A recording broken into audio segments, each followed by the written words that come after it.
Check 1, 2. Hello. Ooh, my voice. I have a lot of bass today.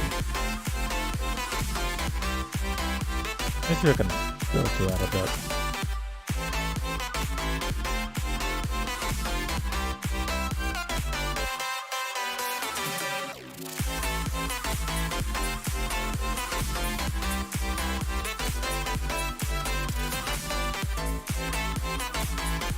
Check 1, 2.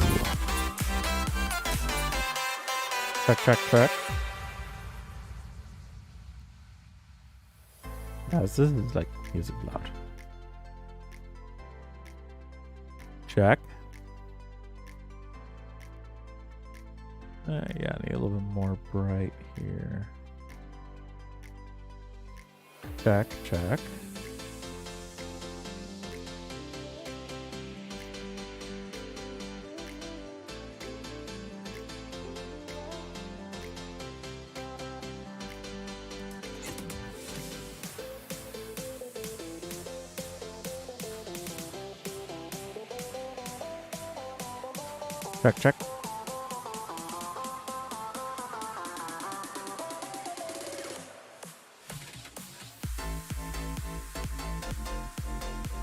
Alright, I think that's pretty good. Let me just add a little bit. I wish I could modify this.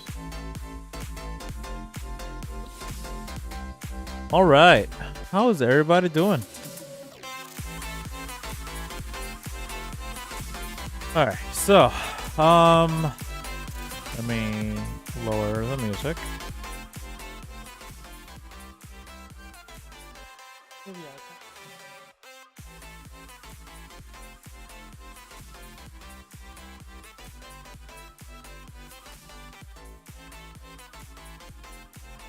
Alright, so, let me get this back here.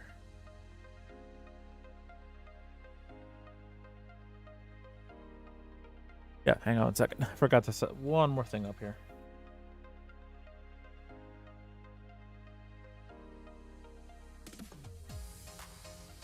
There we go. Cool. Alrighty. So, this is an interesting topic that I feel like it's very apropos for what's been going on at work lately. So, right now, I got crap ton of stuff going on, and I'm trying to figure out how to word this.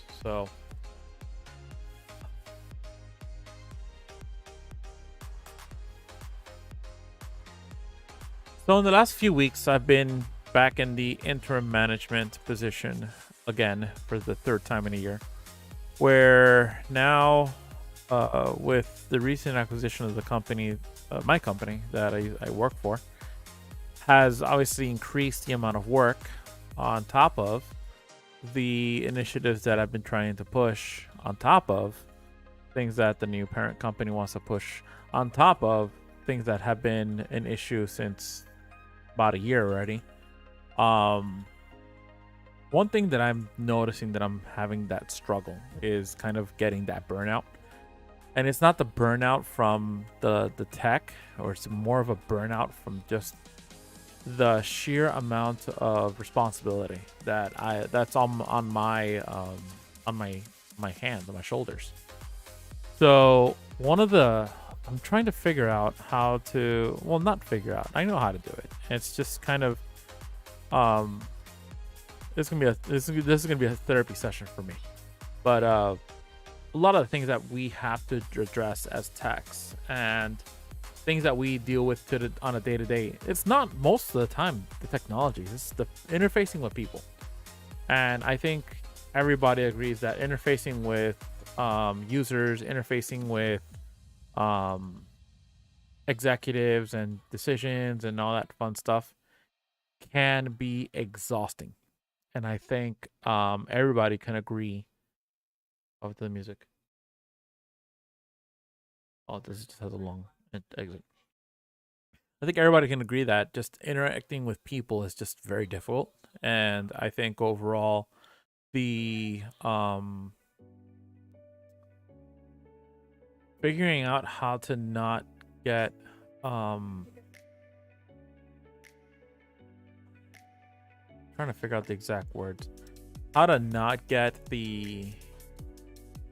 that mental exhaustion where you're just having decision after decision after decision after decision, or topic after topic after topic, or project after project after project, or just getting overwhelmed by just the amount of information. um how does somebody cope with that? And I'm catching myself, I'm in that situation right now where a lot of the times the topic at hand is the only thing I can pay attention to, and nothing else can get done, because if I let something else interrupt my thought process, it just doesn't get done. So what I've started to do, or what I actually have been doing for a while, is okay, I have my calendar is just kind of like that proof and literally it's just booked almost end to end, where if I don't put the dedicated time to either meet with somebody or discuss a certain topic with somebody, things won't get done, or things would just get slow. So one thing that I'm doing in this interim management position right now, which I don't want to be a manager yet. I have a lot of plans and a lot of ideas that I want to really get in and implement, because it's just, I'm an engineer by trade. My dad was a mechanic. That kind of goes into some type of engineering. I've built things with my hands since I was a kid, so it's just my nature. So I know that eventually over time, management is going to be something that it's going to be in my pipeline. And what I want to find is more of the rhythm, where I need to find my rhythm of, okay, I have this done, I need to have this done. And I've realized just right now, this is going to be a therapy session for me today. I know that a lot of the things that I need to accomplish is just, I can't accomplish everything at the same time. And I need to realize that that's okay. One thing that I have gotten better is delegating work, delegating tasks, and kind of splitting up a big thing into multiple small things and kind of delegate it across the team. But this is a me thing I need to learn how to let go, is how to not limit what I know I can do, and like not think that anybody else can't do it. And I think every tech actually kind of struggles through that, where the a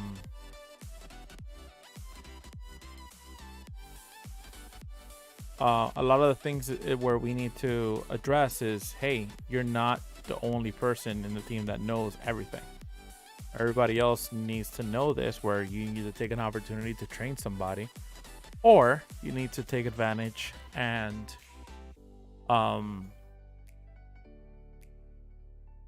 find an opportunity to either let somebody break their heads or figure it out on their own.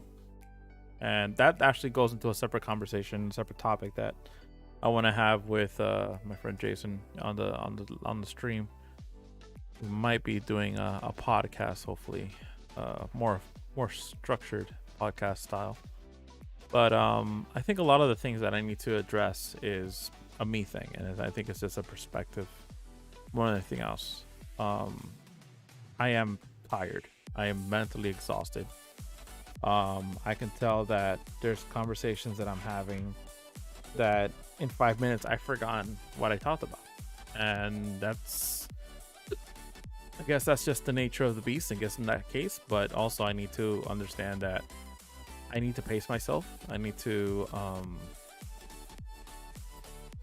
get a good understanding of my limitations and not let myself get overwhelmed. If it was up to me, I'd be working right now. But I know that I need to disconnect. It's not just healthy. It's not healthy for me to go and burn 12-hour days and get stuff done. I know it. So that's why I kind of really started this this YouTube channel and this Twitch channel to really not only get other techs or somebody that aspires to get into this, to know, hey, there's good days and there's bad days, and this is an outlet for me. This is my outlet where I could not only vent out or kind of just like blurt out the things that I have to deal with on the tech side, which I've used to before, or whatever, or other issues where it could be an educational thing, like, hey, if you're finding an issue with Active Directory, how do you do this? Stuff like that. And the things that I have to address on a daily basis is now just completely different from what I'm normally doing, which is more technical stuff. I think for the most part, it's just a matter of figuring out the patterns, finding a rhythm, finding a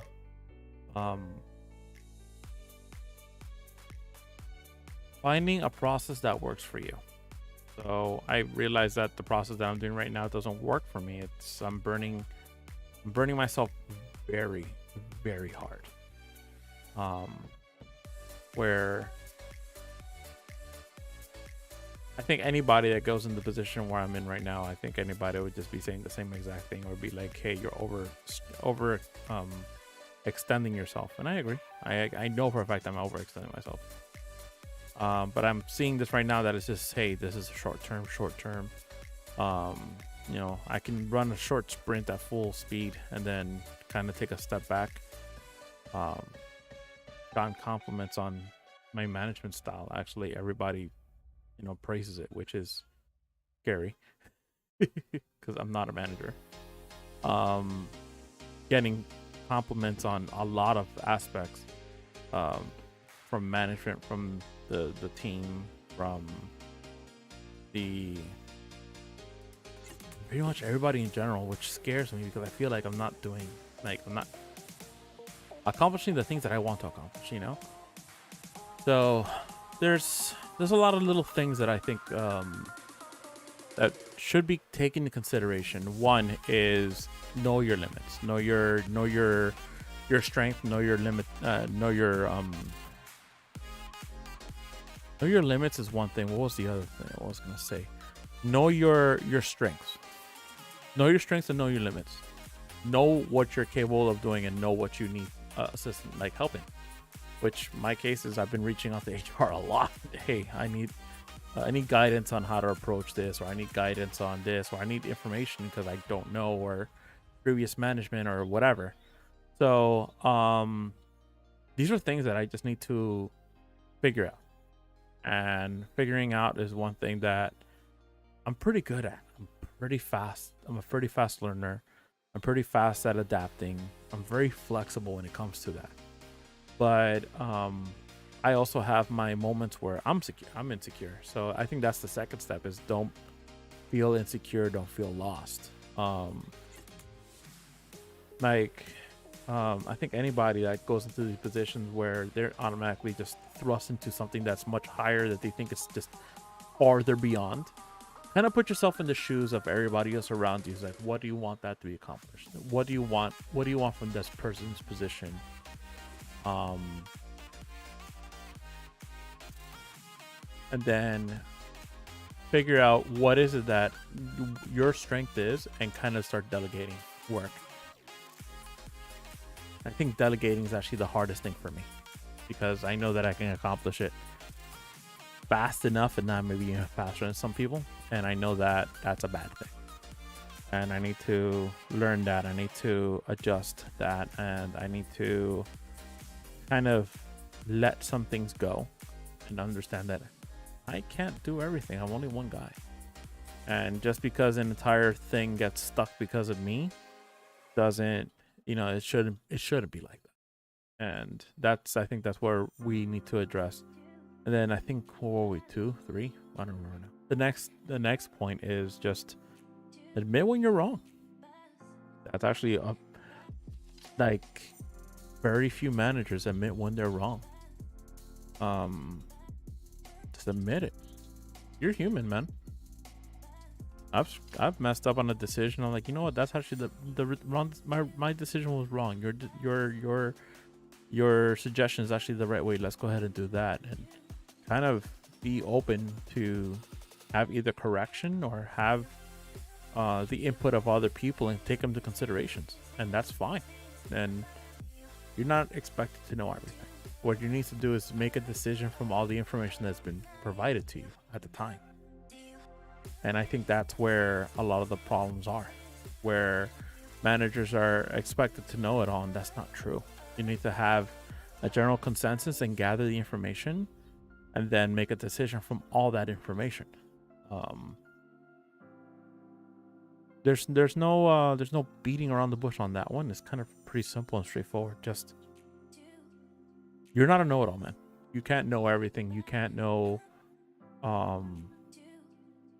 you can know the intricacies of an application. You can know the intricacies of a network. You can know the intricacies of cybersecurity. You can know the intricacies of a process or a procedure that you're just not exposed to on a daily basis. You can't just innately know that unless you've been there for years and you're like in the foundational.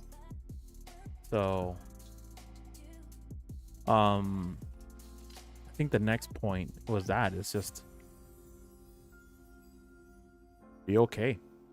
Be okay with where you are. Be okay with, be content, not content. Become self-aware of the position that you're in and really get a good grasp of what the situation is and put the right perspective.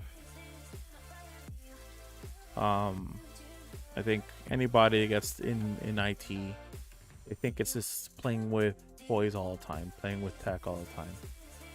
Sometimes it is. That's amazing. I love it.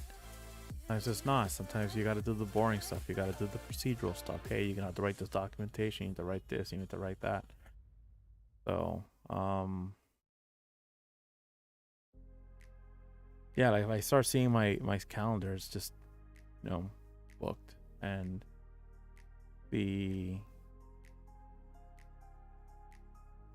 lost my train of thought.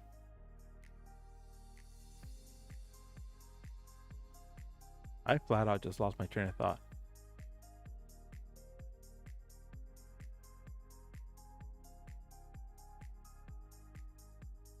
We'll turn off the light.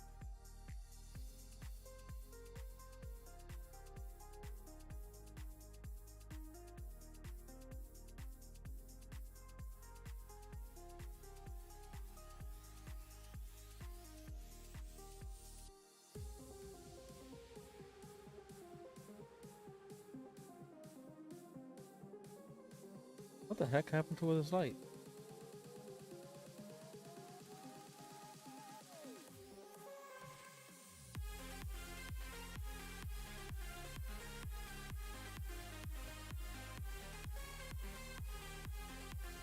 Okay, that's very weird.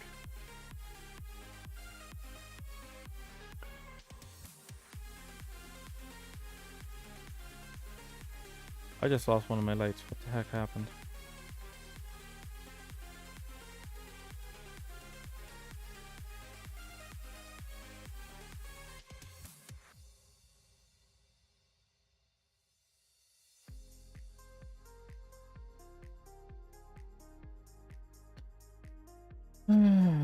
Hold on.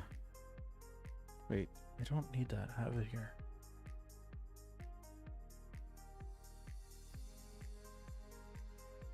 Yeah, beautiful thing is that I have integrated a lot of my stuff into Home Assistant.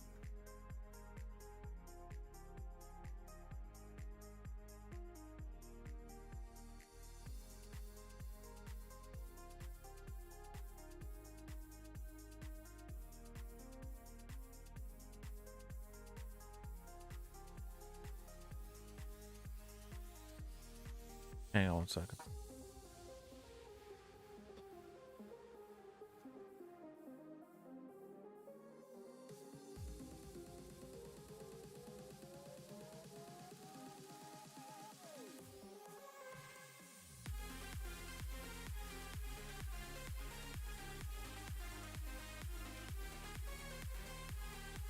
Okay.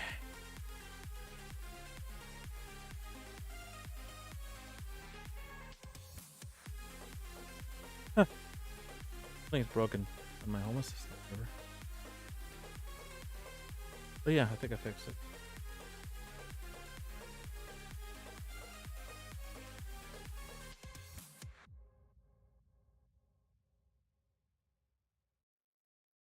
Let me see if I can fix it.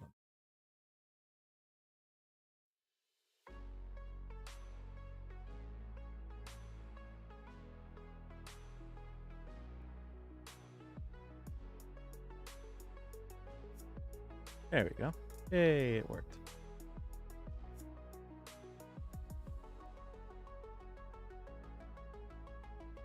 Wonder if my Wi-Fi just crapped out.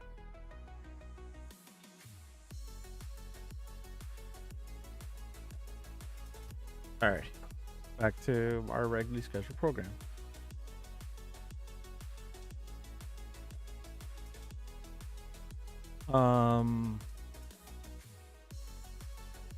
So yeah, I'm trying to remember what was going with that train of thought of mine. I don't remember. Hold on, let me get my MFA.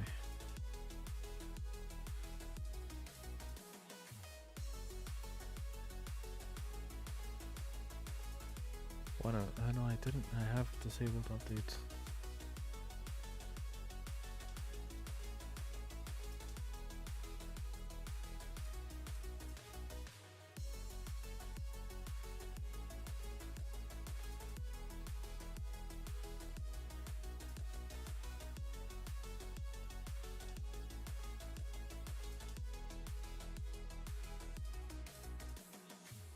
Oh, I see. I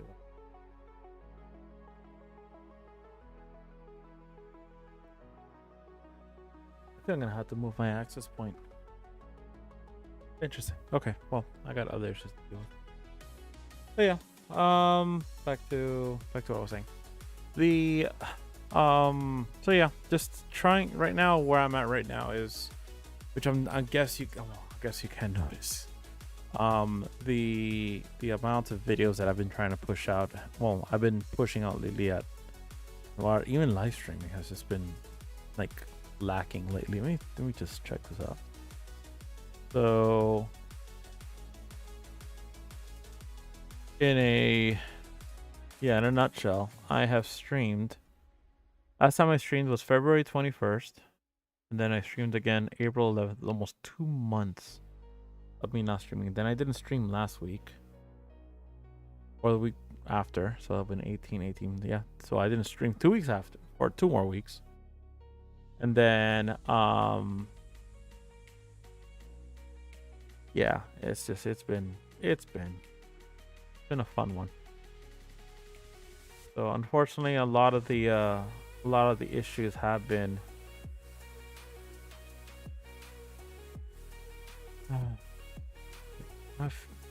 I have been exhausted.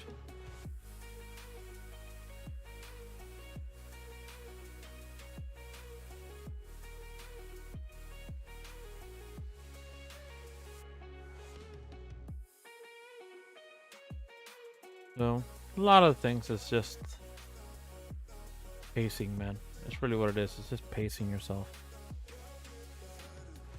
Learn how to pace yourself. Learn how to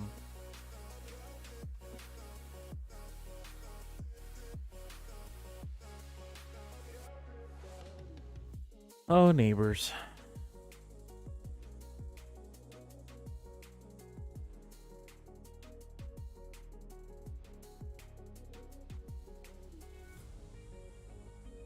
Yeah, just sorry. I am very tired. I might just I don't know. I'm trying to think of what to do. I was hoping to get my cybersecurity guy on today, but he'll be in next week, I guess.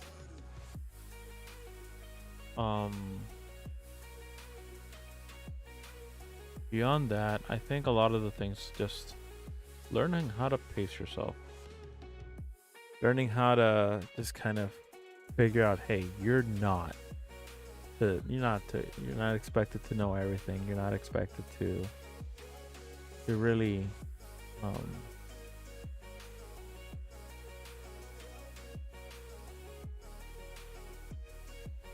I don't think. Yeah. Yeah, man. It's just it is tiring.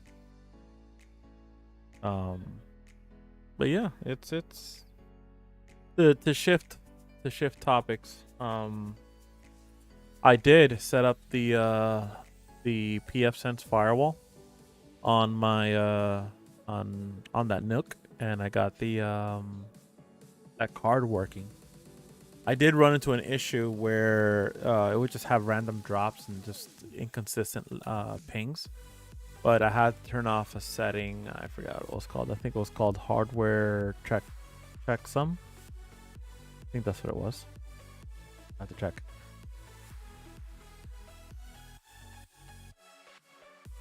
I think it was called hardware disable hardware checksum something. There right now it is. It's under advanced. It's under networking. Yeah, hardware checksum offload.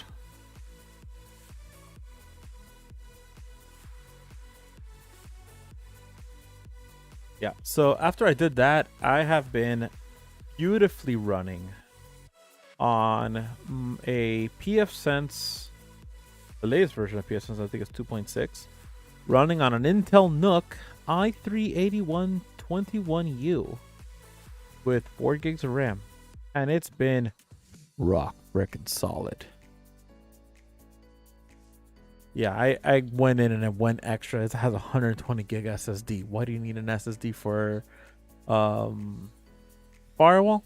Why not? Also got Grafana working on it. I got Prometheus working on it. I got all of that working with no issues. So that's another. Wait, what happened here? Why can't I connect to it? Oh, that's probably what happened. True. Now, so yeah. Bet that I probably didn't turn this server back on, probably. But yeah, I got. Oh no, it probably went down because of an update. Oh, yeah.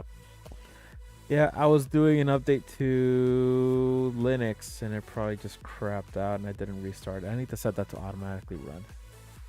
So Docker PS. Docker PSA. Yep.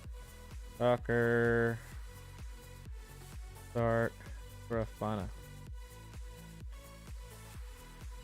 I need to actually turn on the monitoring for that. There we go.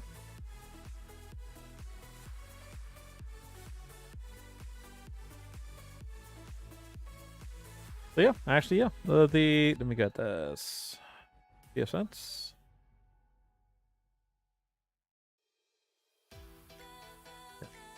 Beautifully.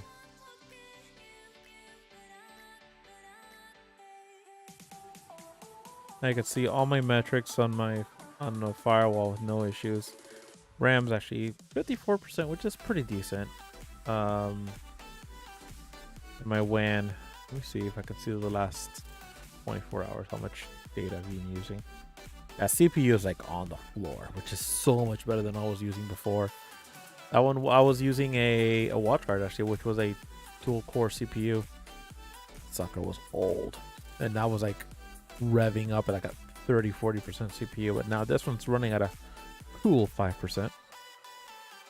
So the next thing I'm looking at is potentially getting a switch, which I'm waiting to see if I can get one from a friend or whatever.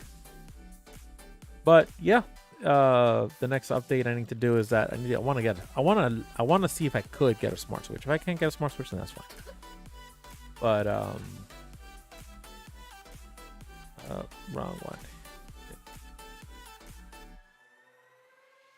Yeah. I want to get a I want to try to see if I can get a Ubiquiti switch. If I can, that would be awesome. No guarantees if I can get one of those. I'm also waiting because I want to get a good deal on the Plex lifetime pass. and I can go ahead and get that done. I don't want to pay more monthly.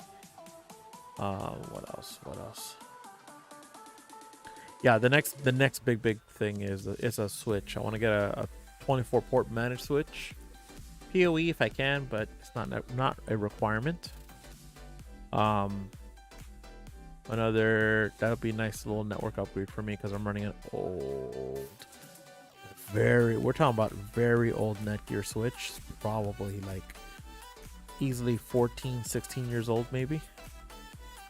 It's not even smart. It's just, oh, actually, is it smart? It might be smart.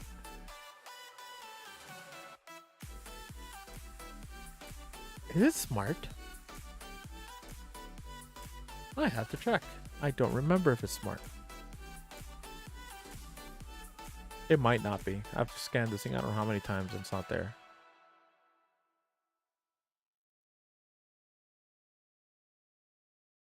Oh, you know what? I need to also clear the cache on the thing.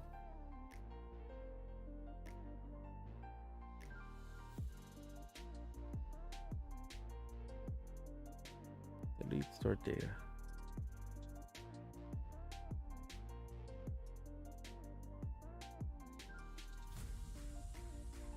Let me clear this up again.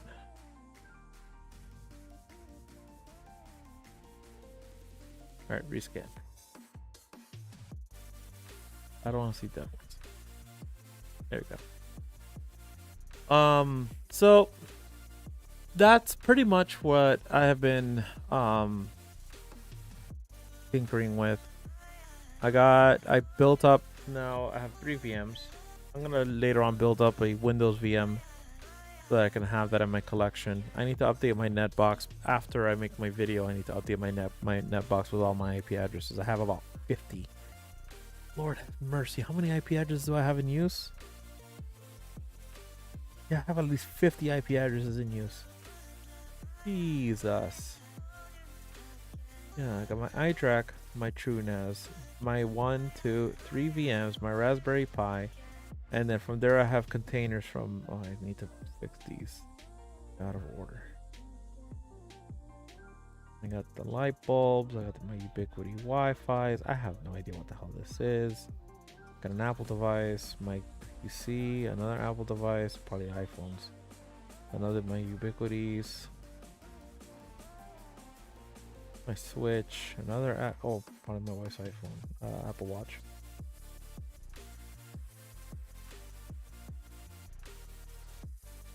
I have 2 Raspberry Pis? No, I don't. Wait.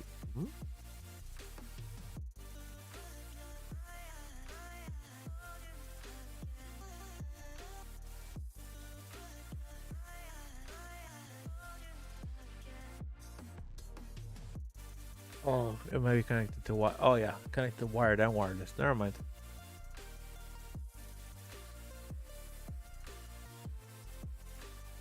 Oh no. Oh, so I only have 37. I thought I had 50. Well, I would have more, but I probably have yeah, never mind.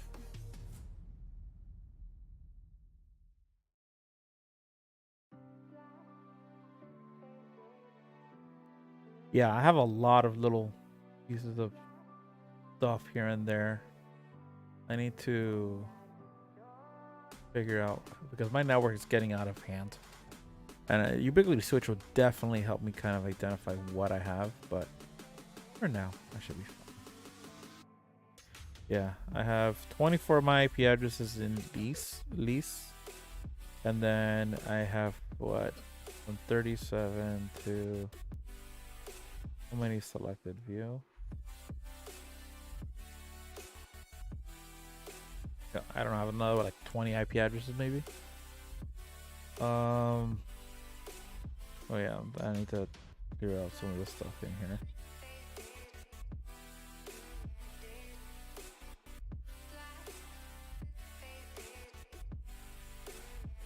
I also need to set up a snipe.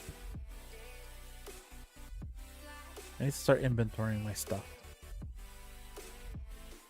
That's on a, you know what? I can probably spend that up really fast. I'm not going to do it on stream right now. actually.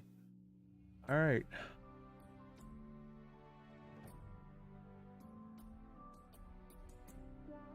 Let's do VS Code.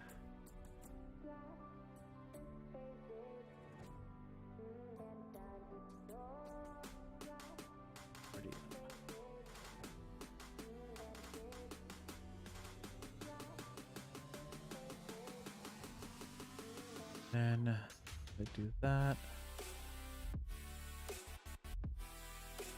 Gonna go to site.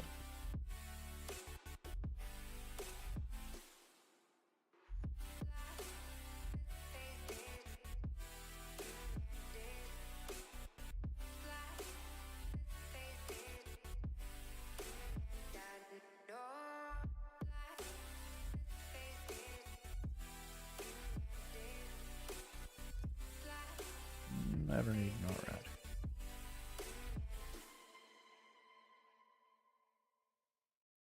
Okay, so let me get my VMs in here. Studio. Get you guys the view. Here, we're gonna get the web. We don't need the web browser. I want RDM.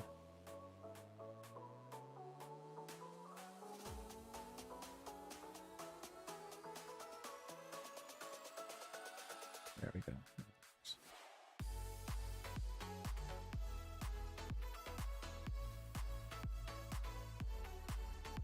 Then I need this to go here. Then I need the instructions for that here. Perfect. Documentation. All right, so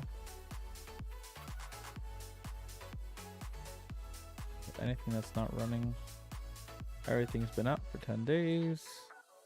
Cool. Do I have any?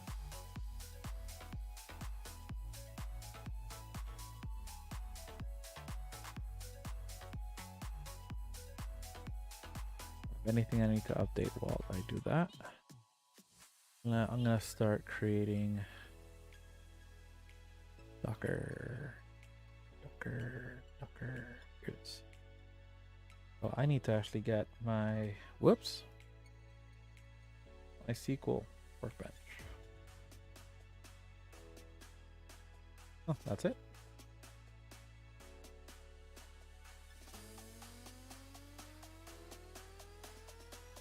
Oh, only one. Neat.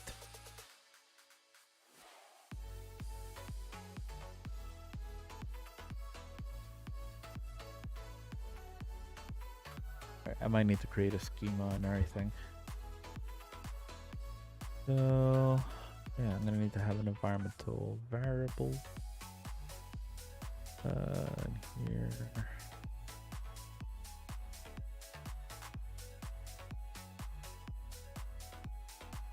Right, new file. Type.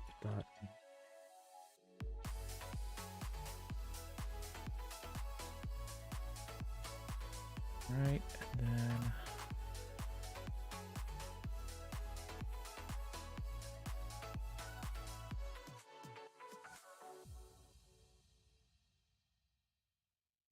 I'm gonna call this snipe IT.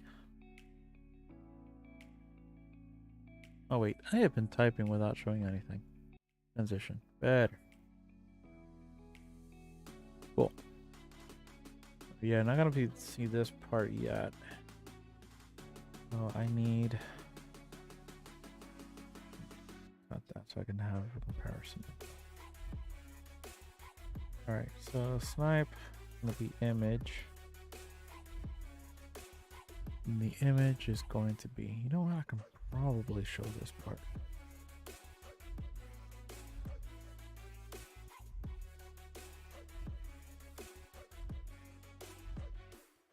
VS Code.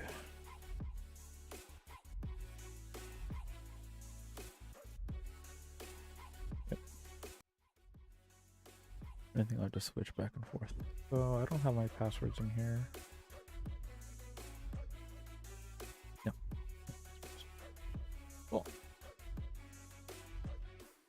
Alright, so I need to get the image from snipe IT. Image is that. I want to get my own network here.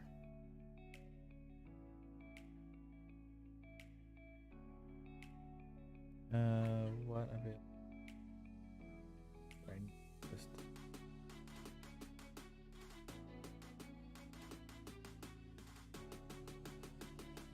All right. Well, I guess I thought I had that one. Let's just do. I think I don't have 22 in use. I'll check that one now. Then I don't need volume, container name, these.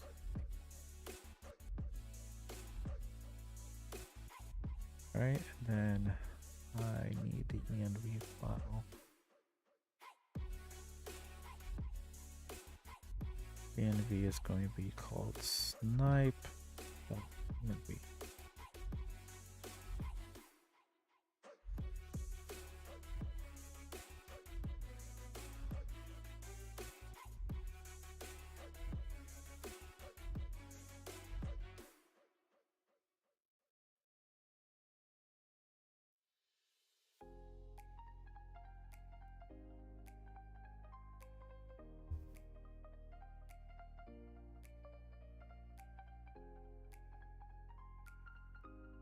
Snipe, Docker, compose.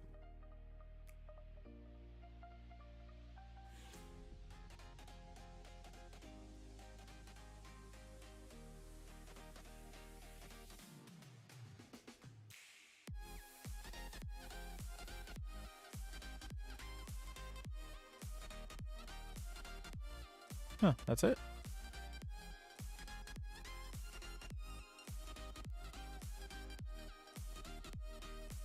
Yeah, that's pretty easy. So I need to name this my database.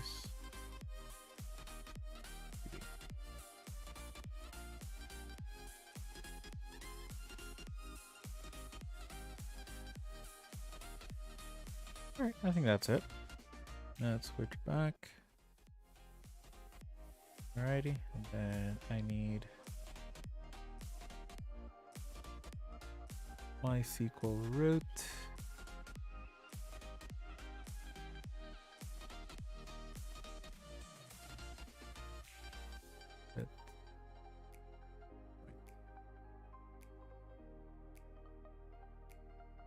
Alright, MySQL database, I'm gonna call that user, password, generate a password. Right here.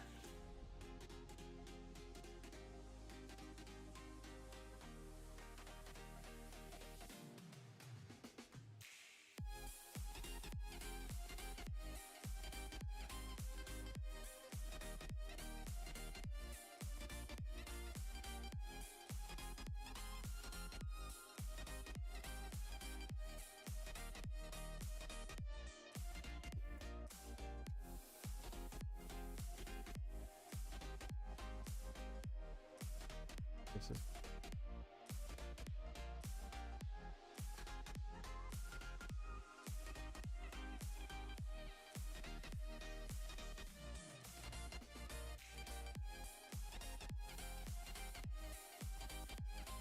right, app URL, we're gonna name it.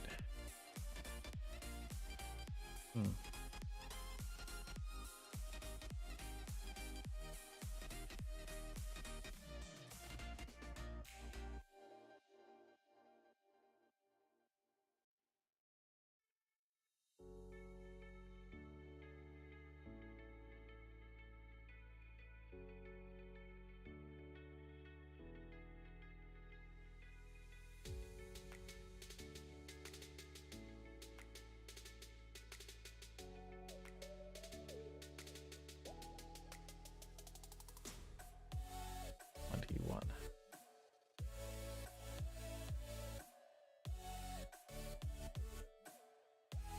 $31.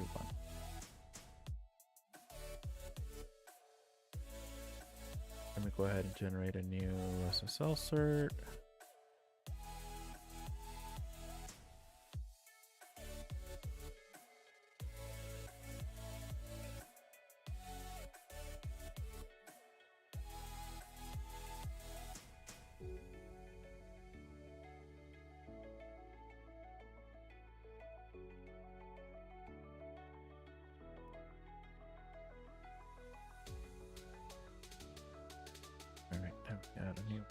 most.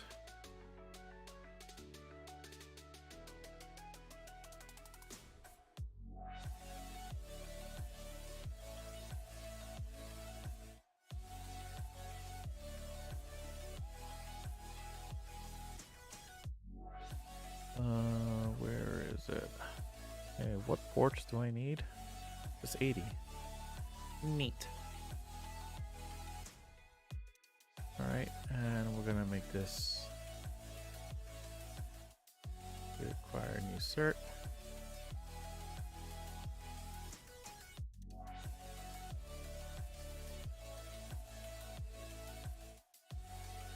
Get my Cloudflare API.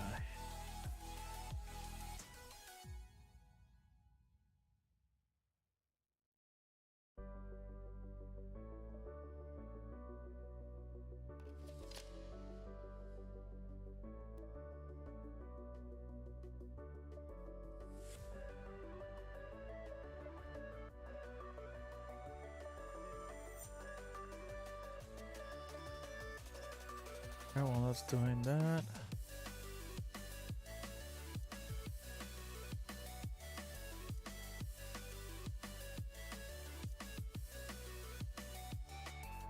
I got this container.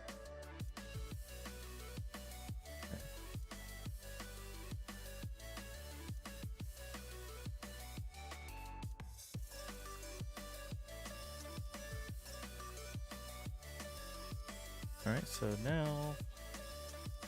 now we can get cooking.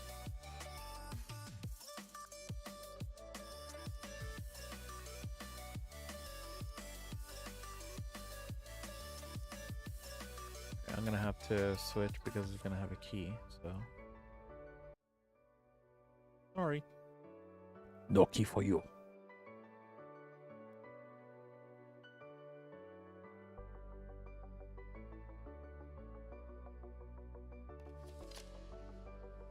Waiting for that to finish downloading. Oh, it's extracting.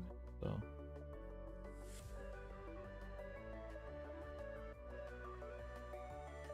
I think this thing will create the schema if I'm not mistaken.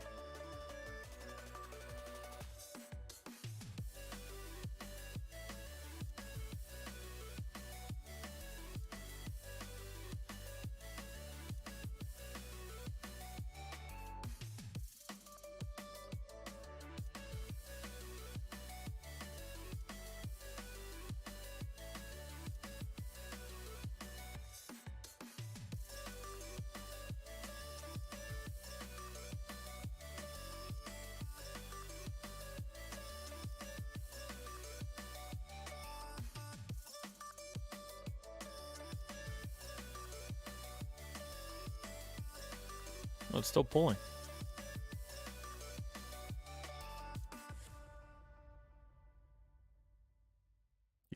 Where is it saying an external database? I'll standalone database.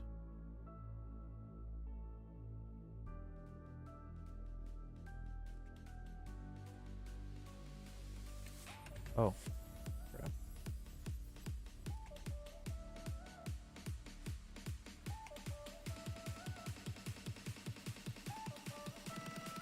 Yeah.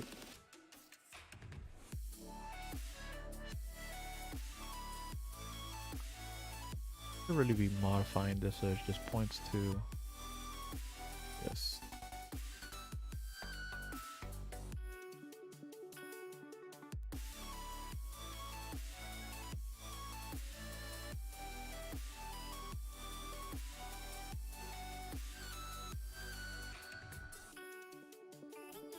Alright, it's almost done.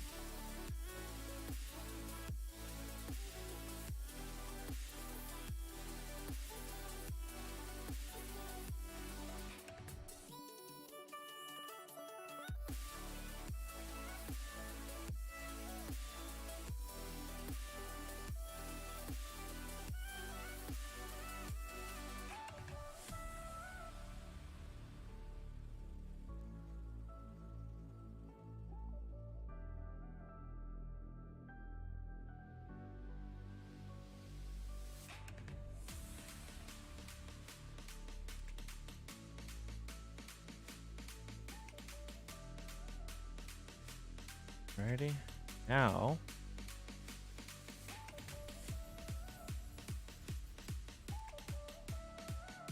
let me reshare. Alright, key's gone.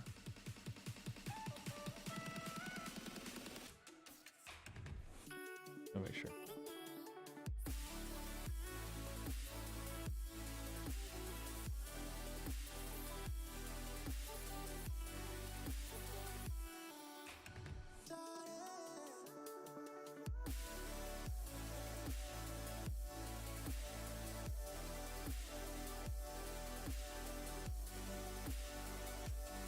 There you go. Sure.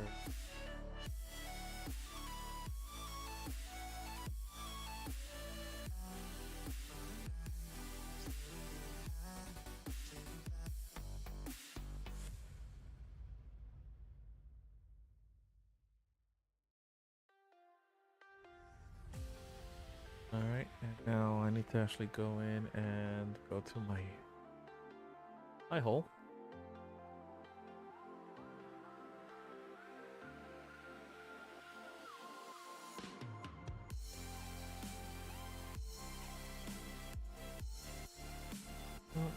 Settings and actually it's local DNS.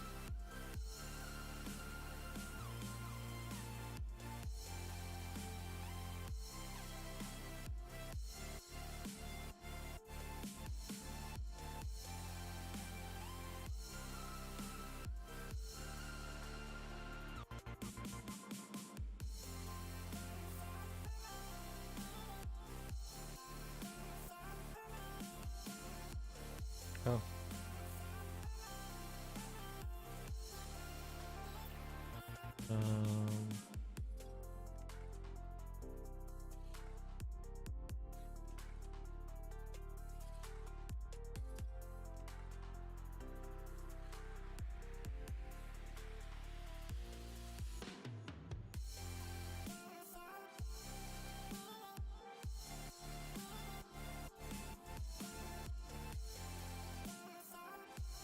Oh wait, what? Update your database setting. Right. App URL.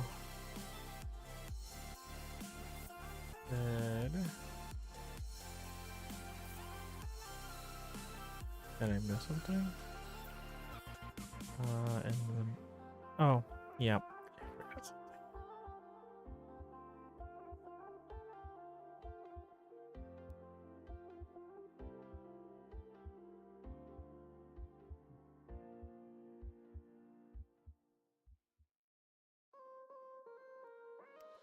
There we go. Force SSL. I forgot to do that.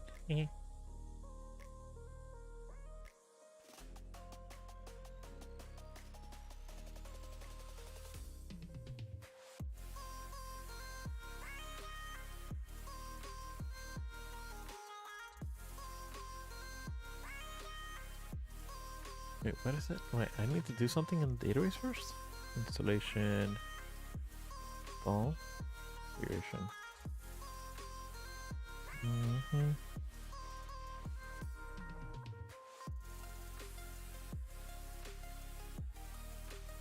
Requirement.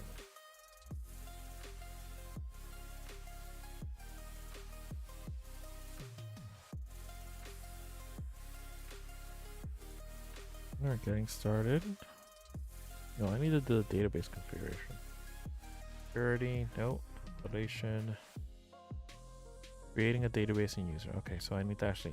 Okay, never mind. I have to actually create the database. Okay, so create schema. It's...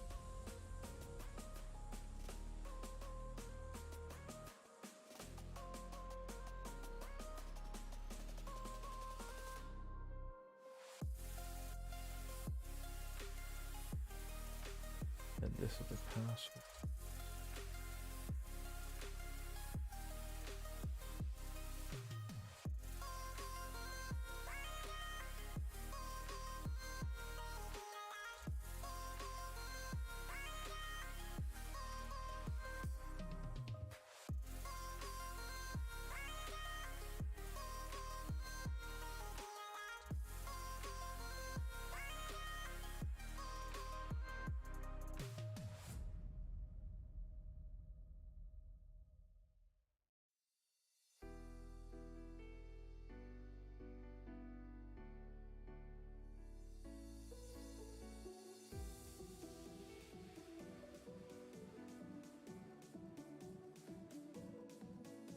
All right. Oh, Snipe thinks your URL is inventory. Be ready. Please update your app URL settings.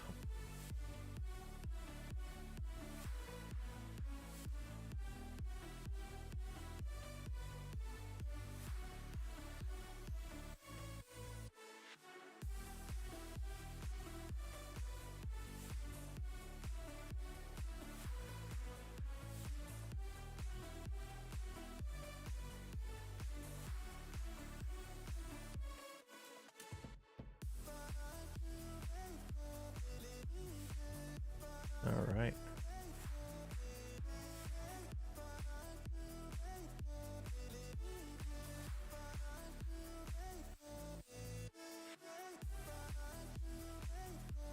It's creating the tables now, isn't it?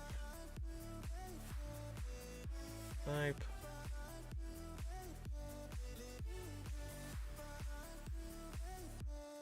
Yeah, it's going through and stuff.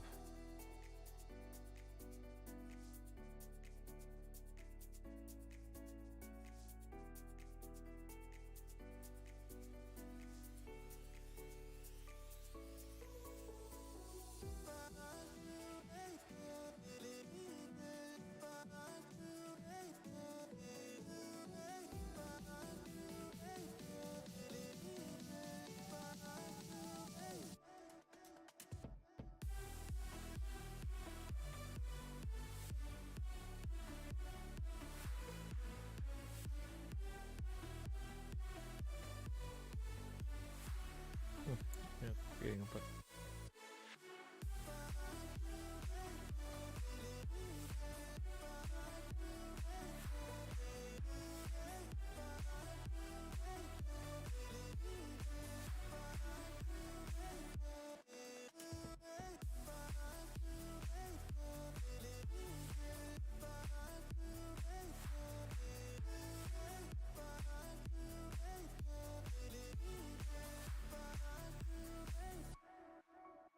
How many schemas do I have? It needs to be crowded. I have 4 schemas. Huh?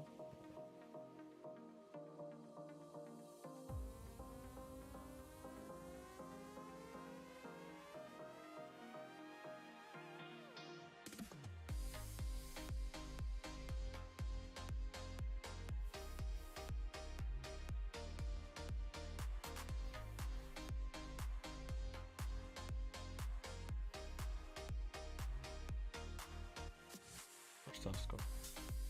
Oh yeah.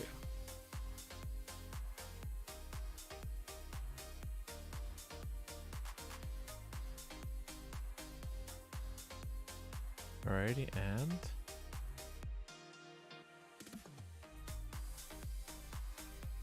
you know what? I may need to modify this. Where's it? Inventory. Let's try doing 443.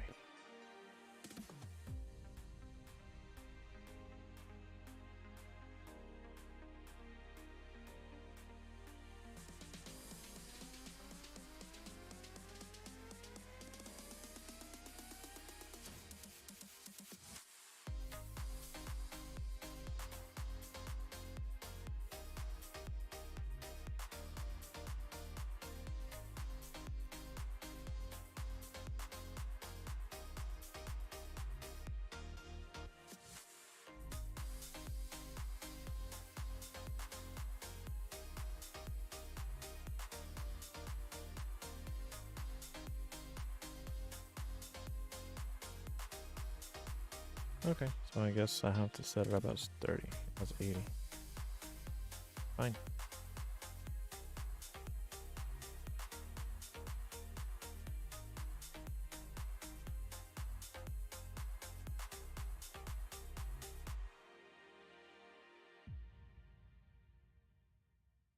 Right behind Nginx.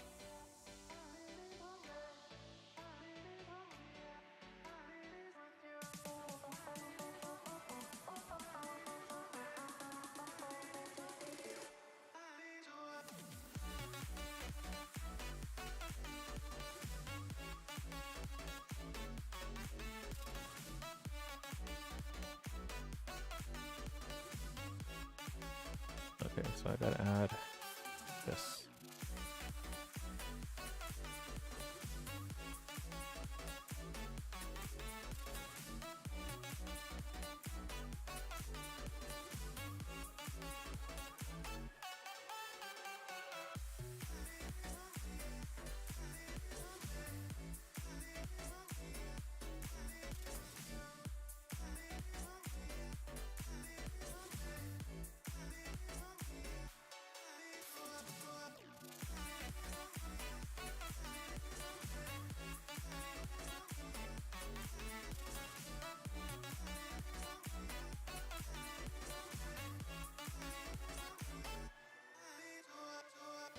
Okay, so I need to set up the exporter Pro 2.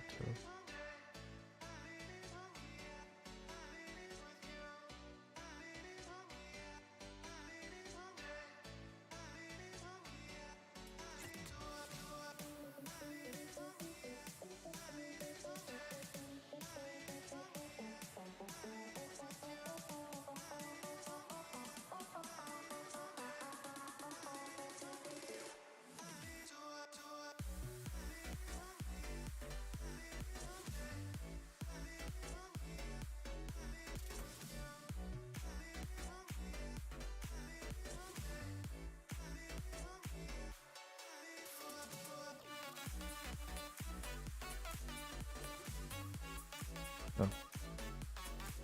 There she is right here. Perfect. Dude. No.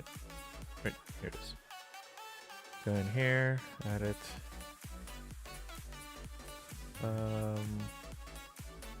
Yep.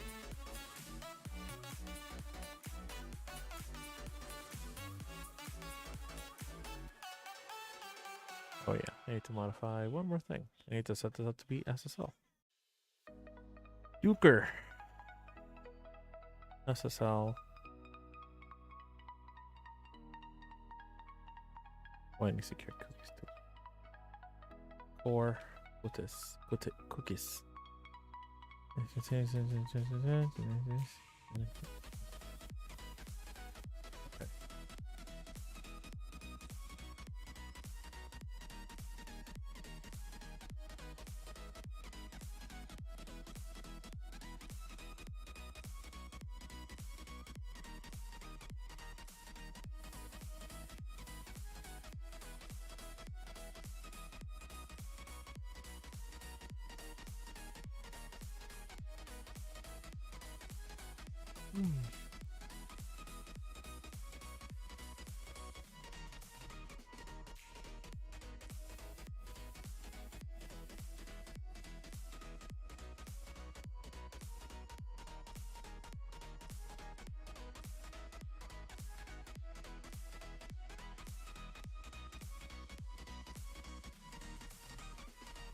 You know what? I noticed thing.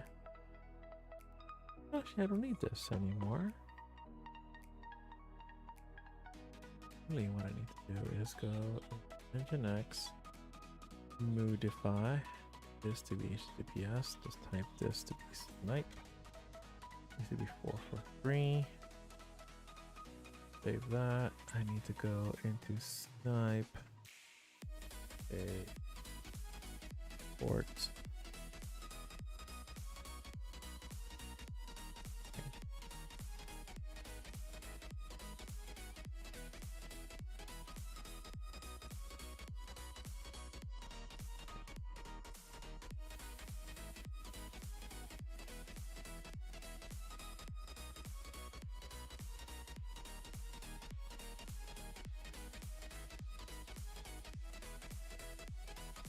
Ready and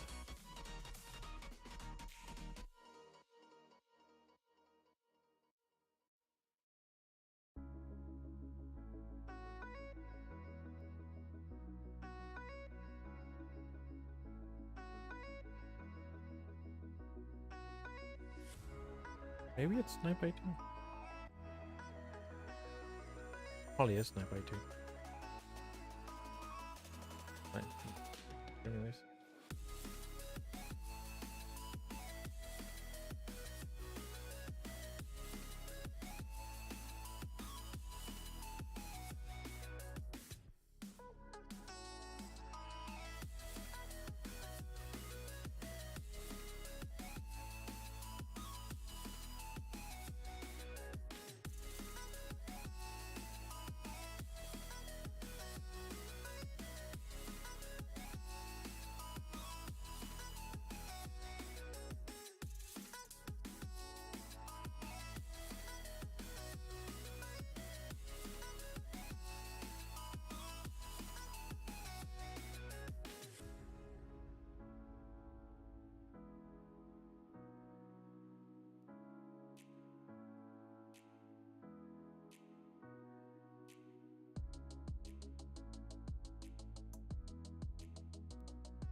might need to modify this to be 80, actually.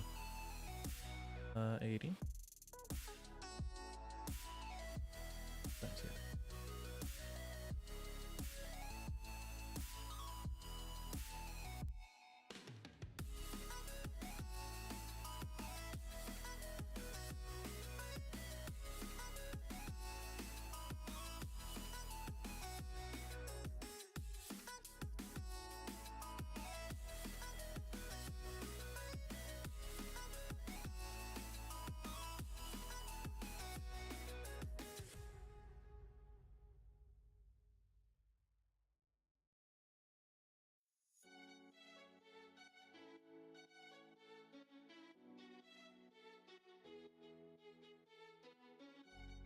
It works. Heck.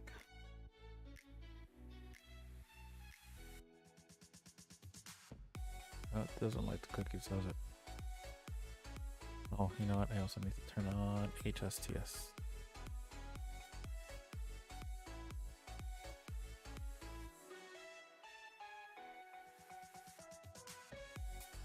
Yeah, this thing did not like it. Let's remove.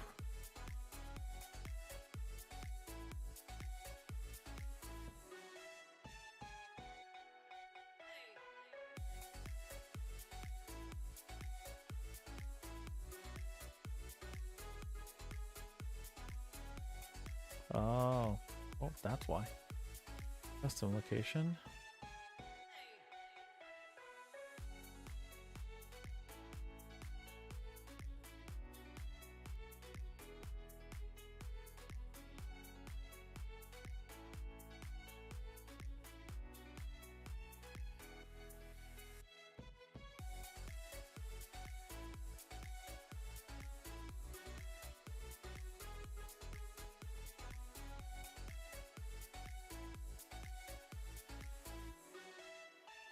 What?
Trying taking all this off.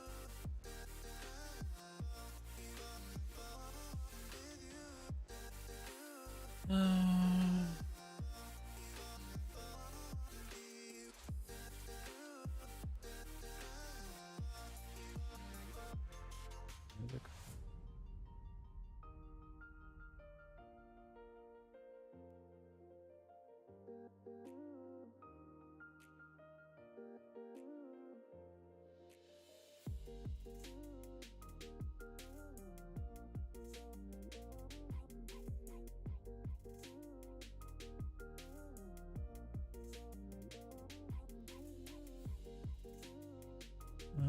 Da, da, da, da.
Otherwise, you must run away. You won't consider where you actually need it.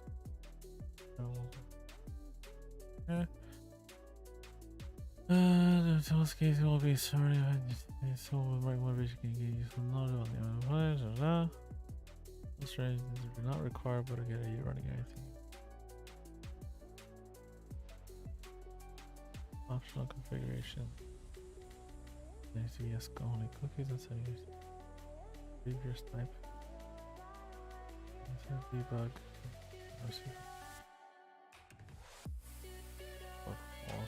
Production. Ta-da.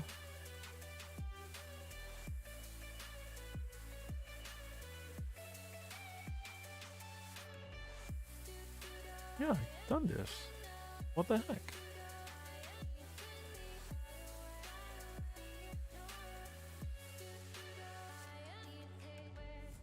Alright, let me turn off. Let me turn off redirecting. What happens? Okay.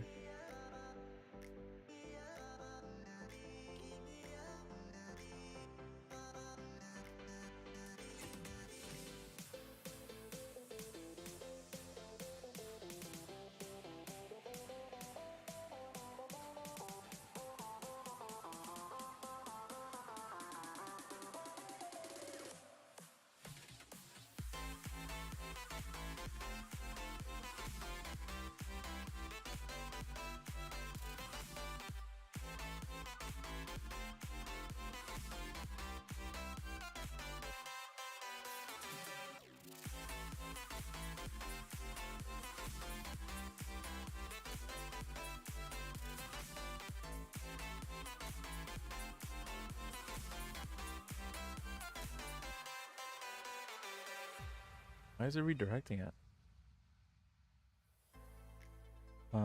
Hello? Oh, none.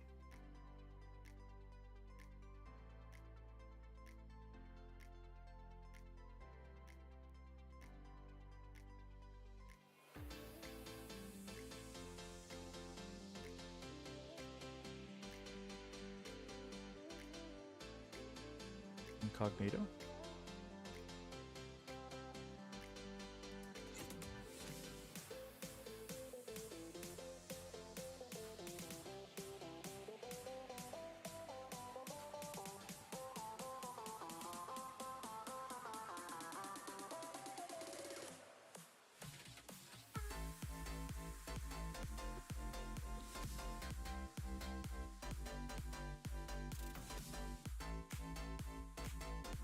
What?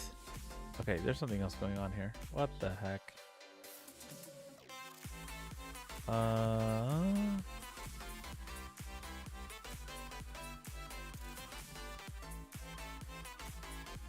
where's the documentation for installation for Docker? Where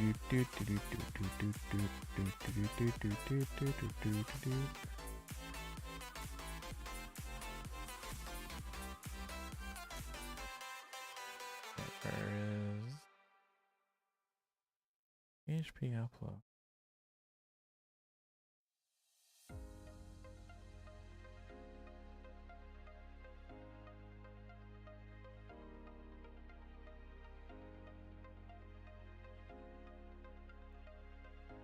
Up URL.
Incognito.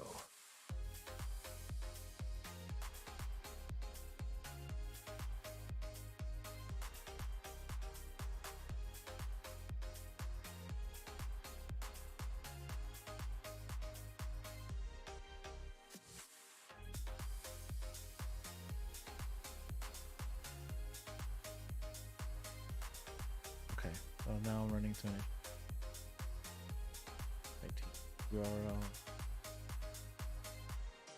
but is the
Oh, you know what? I might be missing a variable. Dun, dun.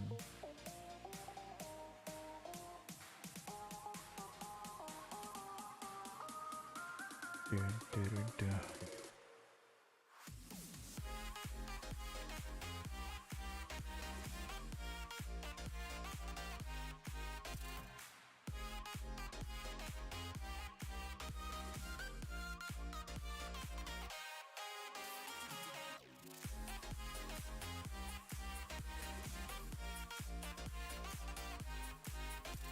Can I make my Docker run Docker app, my router run Docker apps? Technically, you can, but it's not. Well, not my pfSense. So pfSense is running on FreeBSD. You will have to kind of hack the operating system to actually not the operating system. You have to actually hack the FreeBSD itself to install. I think it's called jails. And not only that, you don't really want to put your containers on the router because it's more exposed to the internet. The best way to do it is you want to put it either behind a proxy, like what I'm trying to do now, and on a server, on a dedicated server that's just outside of your router. You want your router just to be routing traffic, because if anybody can compromise your network routes, they can get into your containers, and that is just bad.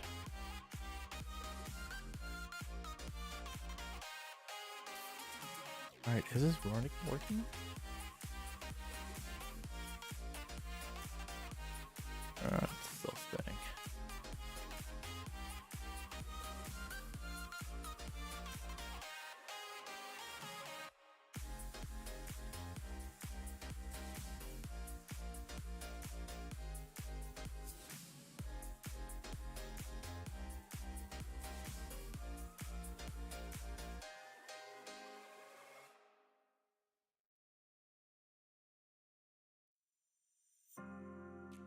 No route to host SQL select.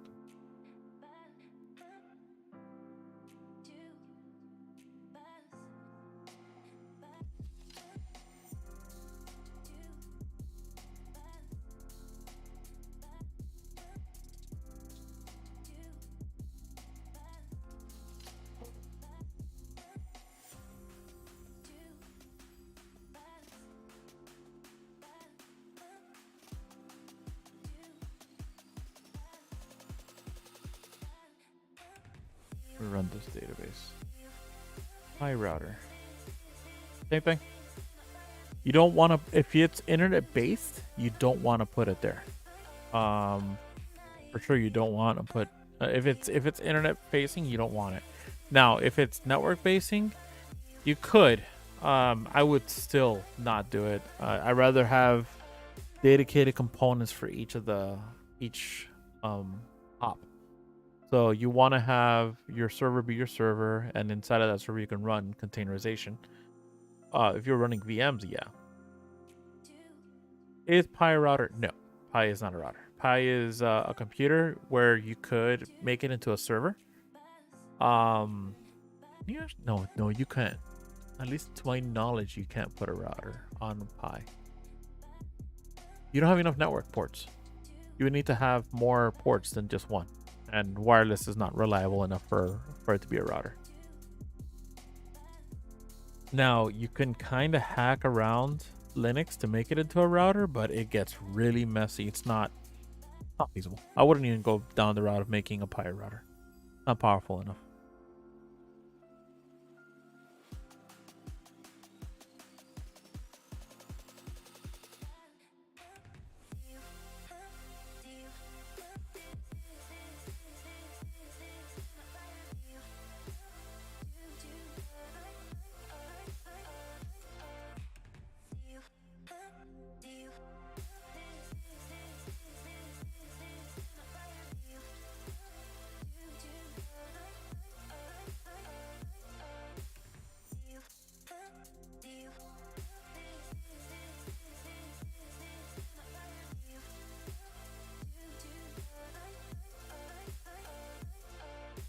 My recommendation, if you're gonna get down the road of doing Docker, you could get just an old PC or an old laptop, and well, you can do it on Windows nowadays. That's crazy.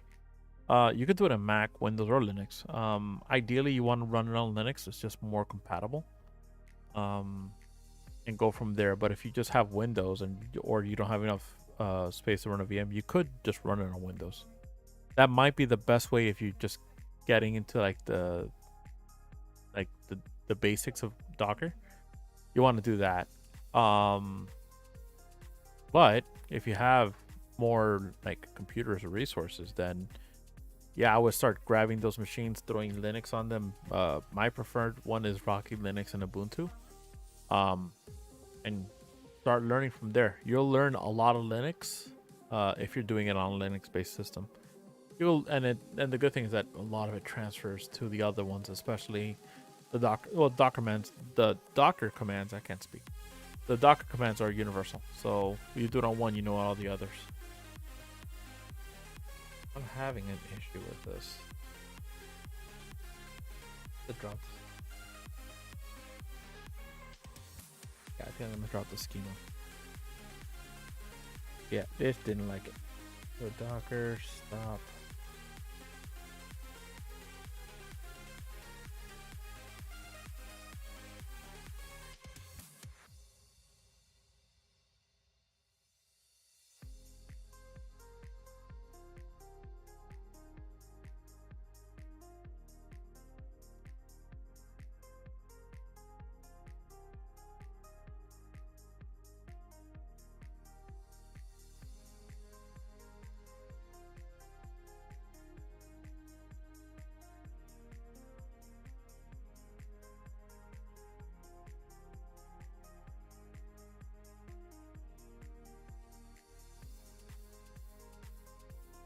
Yeah. Oh yeah. So it depends on what you're running. I could probably so let me give you just an idea of what you can do with this. Let me see, is this one here? This one here. No? Let's change this one to be here.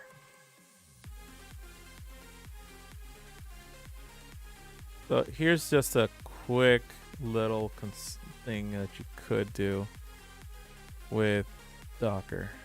And this is just kind of like an example.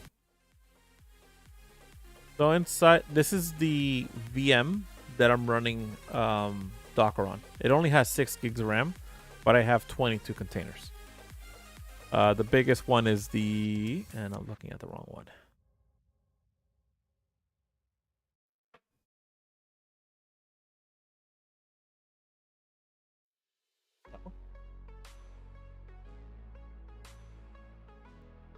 All right, I'll fix that now. Node.js server. Oh yeah, so I think Node.js you can definitely do it from within Docker. So here we go. This is what I was looking for. So these are all my containers, and the memory that it's using, like the smallest one that I'm using is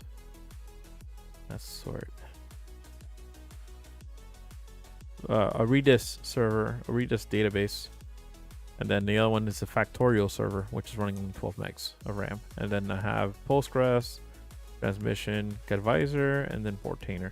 Yeah, you can run quite a few containers if you're just trying to do things. So let me see Node.js Docker.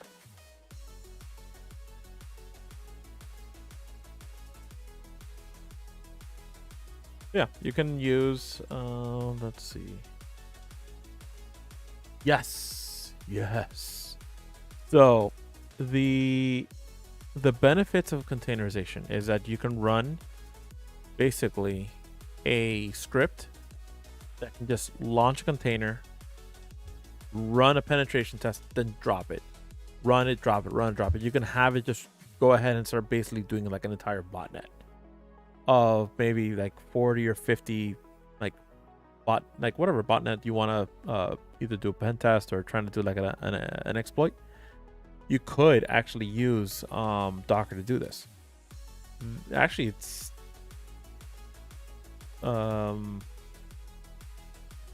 it actually, you can scale it faster if you can do multiple computers at the same time with Docker containers. It's called the Docker Swarm. CPU, as long as you have 2 cores, you'll be fine, at least minimum. I don't know what CPU. What is it? What CPU do you have? Be right back. 1 second.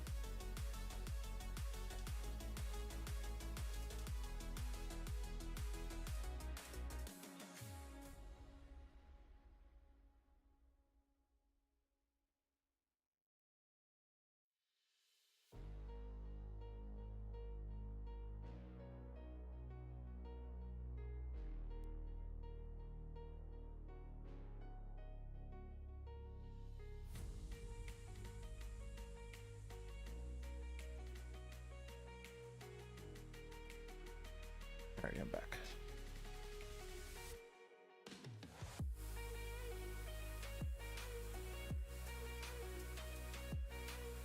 I gotta fix that. Yeah, one of my home automations thing didn't work. All right, so yeah, as long as you have more than 2 cores at least, and I would try to get more than 1 gig of RAM because you're gonna want some for your host. You can actually do some damage.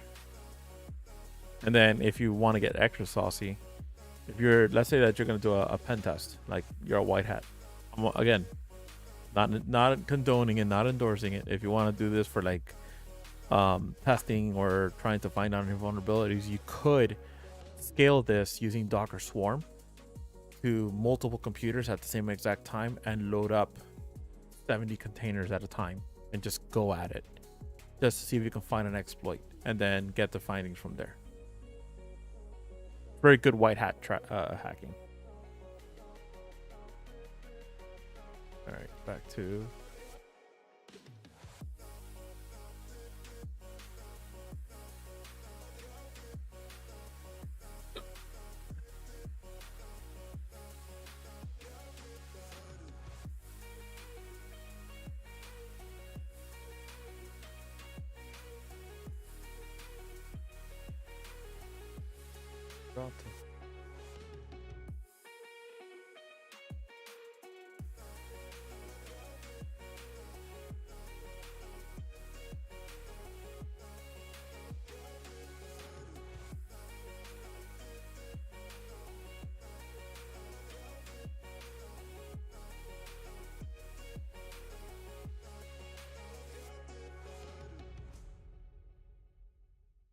yeah, I've actually done it. I had my first server was a dual core Intel Atom with 2 gigs RAM. I think I updated it to 8 eventually. But yeah, you can get away with doing some dockering. I would recommend doing Linux though. You don't want to do Windows. Do a Linux. You might have to be. It depends if you can get an older. You might have to run an older version. I'm not 100% sure, but you could run a.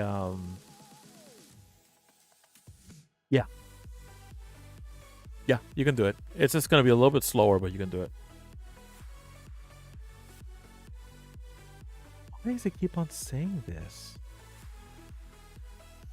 Real URL is...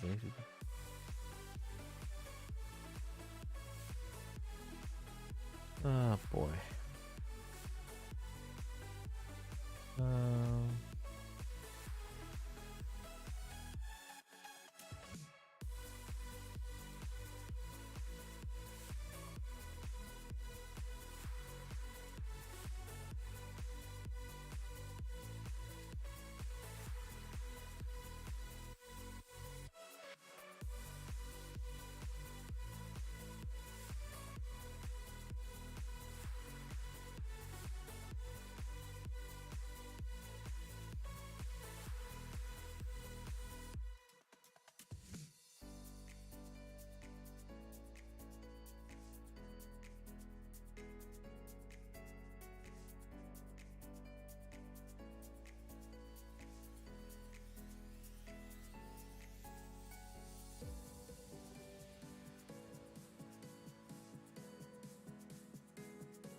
Yeah, Alpine for sure.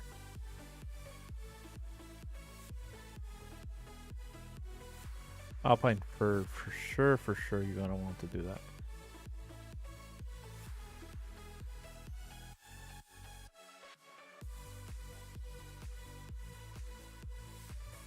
Oh, you know what? It might be this.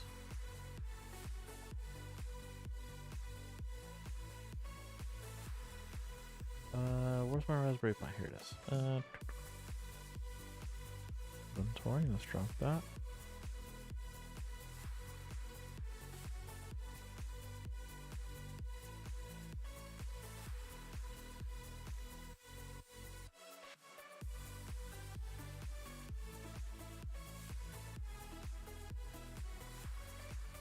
It might be because I'm redirecting it.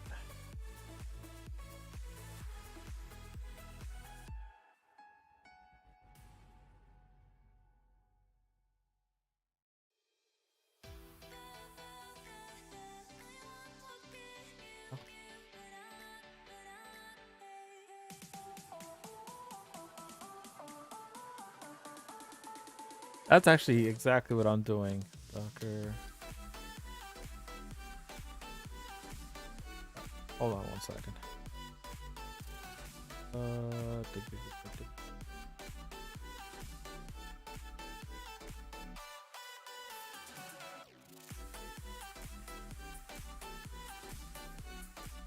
So I'm actually hosting. Have a. It was Jesus, I can't use words. I have an Nginx proxy manager that has all my Let's Encrypt configurations, so that I have my SSLs automatically redone. Recommend using that one because it just has the SSL kind of just built in if you have a custom domain. But for reverse proxy Nginx, you can actually do it inside of Docker as well. That's actually makes it a whole lot easier because you don't have to expose a bunch of IP addresses to your server, to your system, which is like what I'm doing. I might be changing that up later. But you can basically route all the traffic between your containers just on the backend without having to expose any ports. Just the Nginx server. Actually, would be very useful. It's more secure for sure.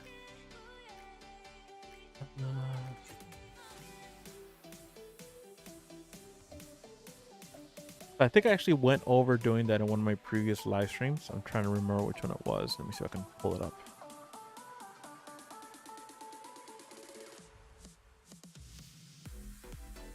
I have a, I did this with, and that you can actually load balance within them as well, which is actually very useful too. Let me see if I can find it.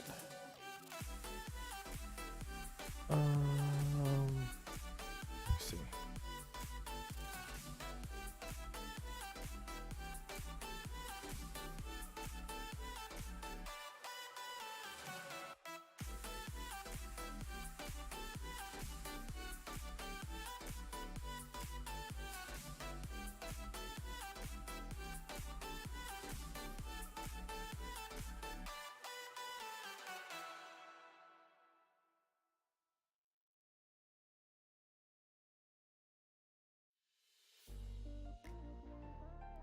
Wow, I've done a lot of videos.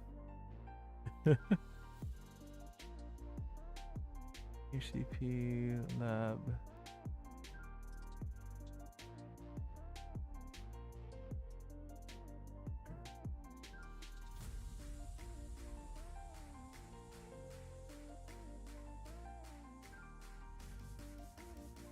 It's this one.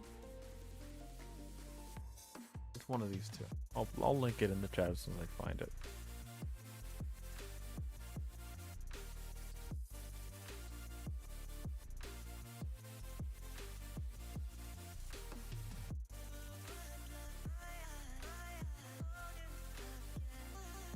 This one actually, if it's this one, I'll show how to set up the port forwarding on a PF sense.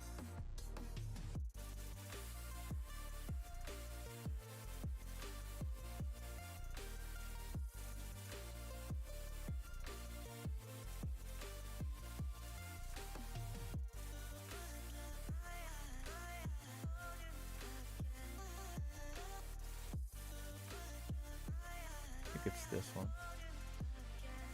Not this one. Might be this one. But this one, grab this one. Copy. That one has half of it. Then I'm trying to see if I can find the other half of it.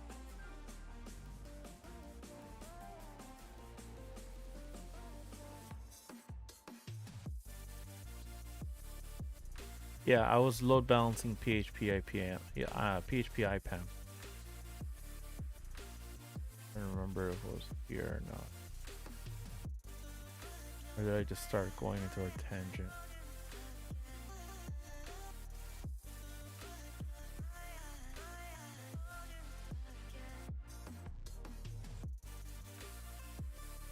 Labbing.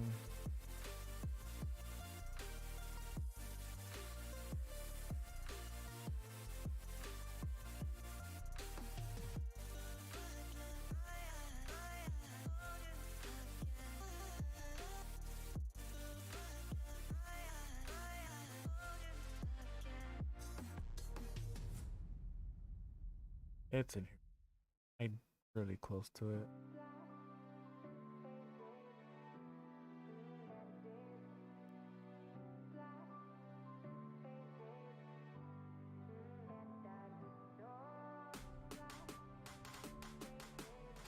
Dude, this is a 4 hours live.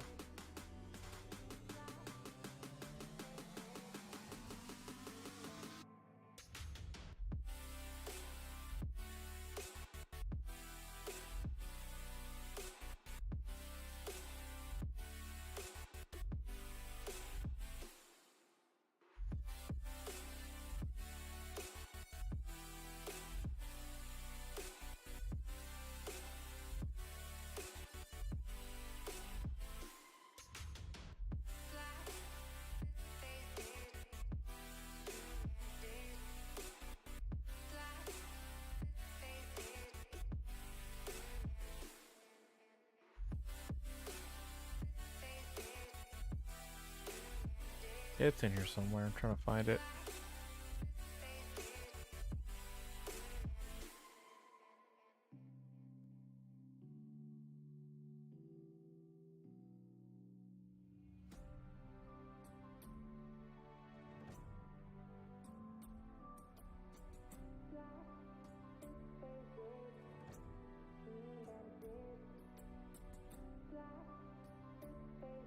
This thing's taking forever to come.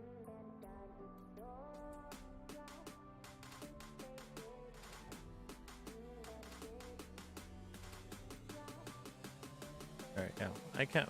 It's going to be somewhere within that vicinity, but that one I linked will give you a good start of how to set up, I think, Nginx.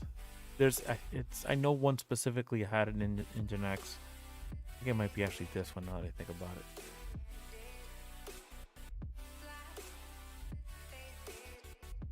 On this.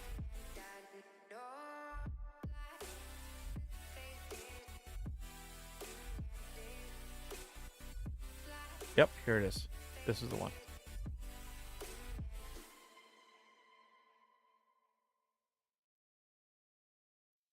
Yep, that's the video.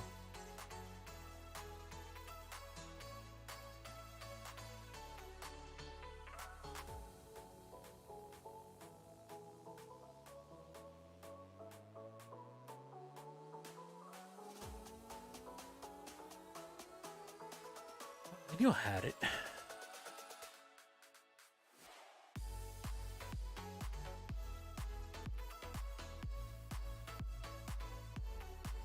And it finds the database now.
Thank you. I have been muted. Oh Lord, how long have I been muted? So yeah, I'm setting up a software called Snipe IT on my server so that I can keep an inventory of all the crap that I have. Long overdue. True. Fair enough. Actually, no, I have been. I just been mute. I guess it just comes up. Like, you can't see it because I'm talking like this. So yeah. So I'm setting up an inventory software on my server using using Docker, and for whatever reason, it just doesn't like my reverse proxy. So that's where I'm at right now. I think I figured it out, but let's see. I'm pretty good at Docker. I'm not like a master, but I'm pretty good. I have about 23 containers on my server. One point I had 40, but I was able to trim it down.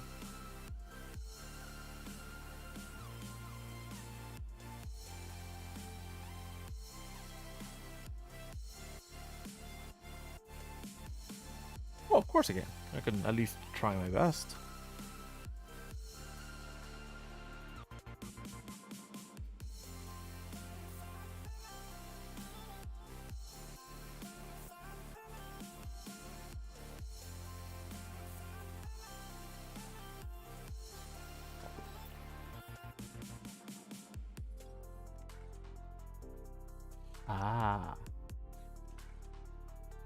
So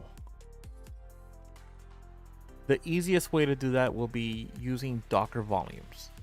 So actually I have something very similar on mine. So let me see if I can pull up an example. Sure. I'll show you an example really quick if I can find where I have that, because I have it here. I know I have it with my Plex server.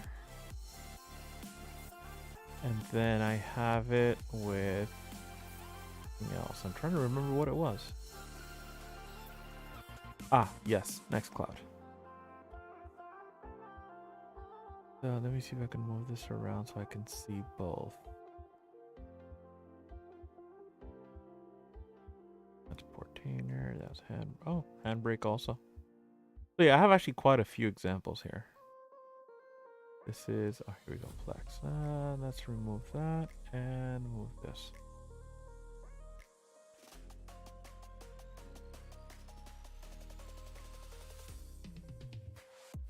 Oh, you're talking about a Docker swarm.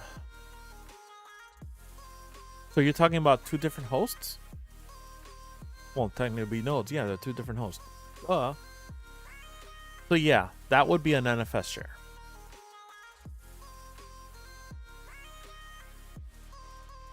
So I did something. I was actually trying to do something. I did that as an example, actually. Yeah. Okay. So you can. What you'll do is you'll have. Yeah, running a swarm is overkill. So the way that you would do this is you will have an NFS share. Yeah, ideally, if you had like a central location, you would be pointing your server, your host, to that NFS share. And then after you have that, what you will do is you would share that NFS.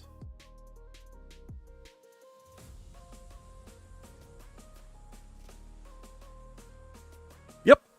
That's exactly what I've done. I have done that same exact way.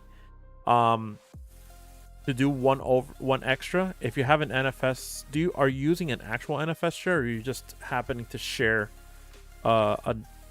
like the path from one server to another?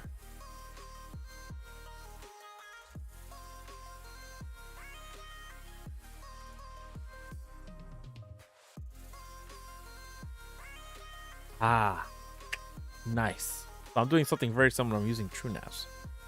So yeah, so let me show you, because I actually did something very similar. So in here, whoa, that's a very bad idea. Yeah. So I actually am using 3 mounts for my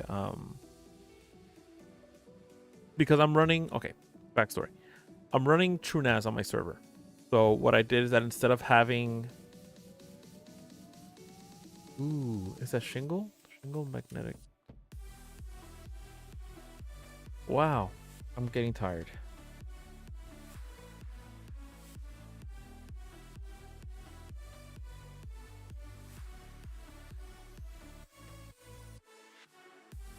Yeah, those are shingle drives. Okay. Wow, I'm getting out of it.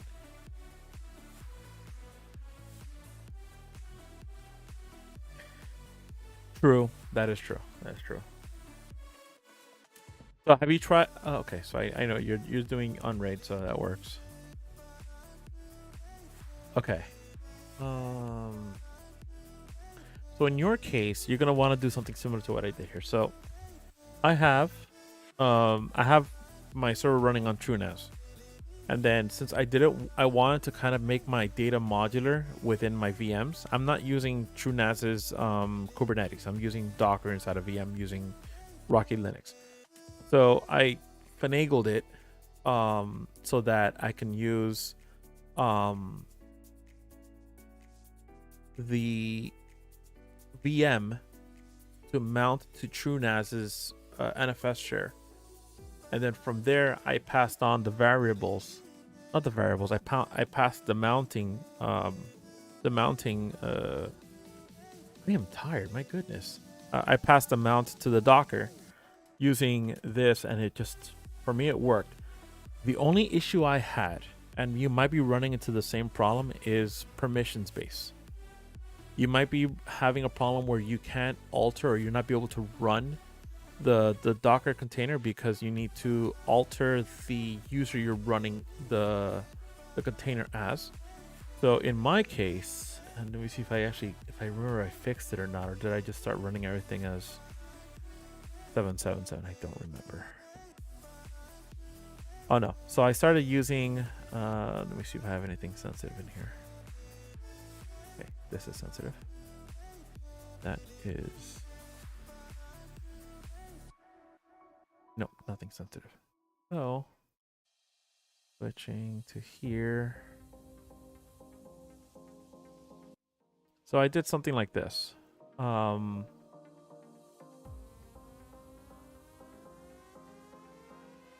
was I going to show you? Oh yeah. So you might run into this issue where you might need to run the container as a specific user ID. So yes, not recommended to run as root, but in my case, I'm running as root. But you can alter this to make it run whatever user you have in your NFS share. Let's say you use 1001 or 1002. You just run that container as that UID, the UID and the GUID. Oh, welcome to the club. So you might want, I ran into this problem where I couldn't open up my files through Plex, or I couldn't access it from Nextcloud. And I was constantly getting this issue where I couldn't, the container wouldn't run because it couldn't chown the files. So I had to kind of maneuver and kind of alter the permissions on the NFS so that the UIDs match all across the container, the NFS share, the user ID, the whole nine. So I did a whole bunch of modifications so that the pathing, the permissions will be going throughout the UIDs across the NFS, the host, and the container. Once I fixed that, I have, let me see. It's right here somewhere. Yeah, I have Nextcloud. Then I have Plex. I'm trying to make sure I don't show my ID here.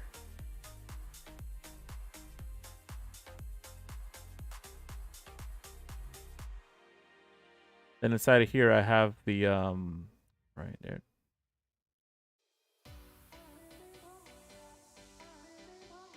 Yeah, it's in there somewhere. The Plex path in there mounted as well. And once I did that, working fantastic. Oh, yep, there we go. Now it's running.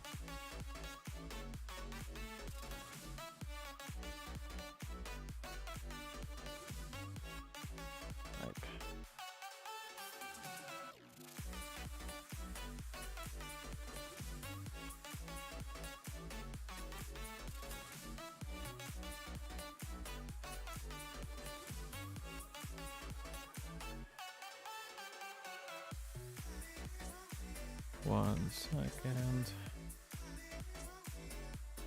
I'm just finished setting this up.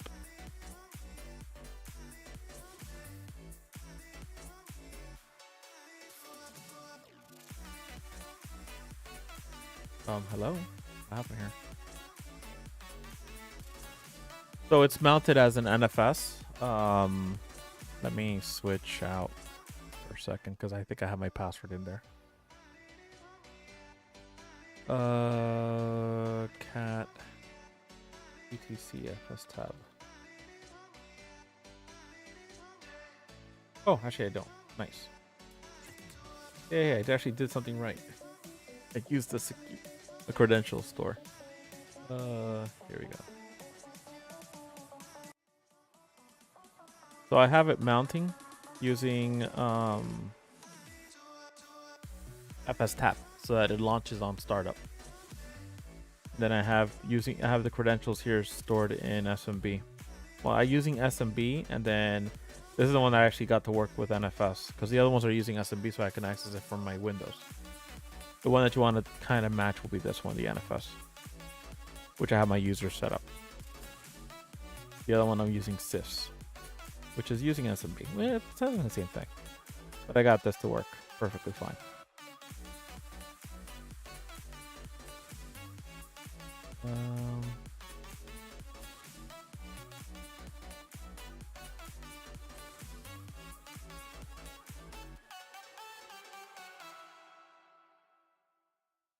Yeah, try to get the mounting first. Make sure that your user ID match.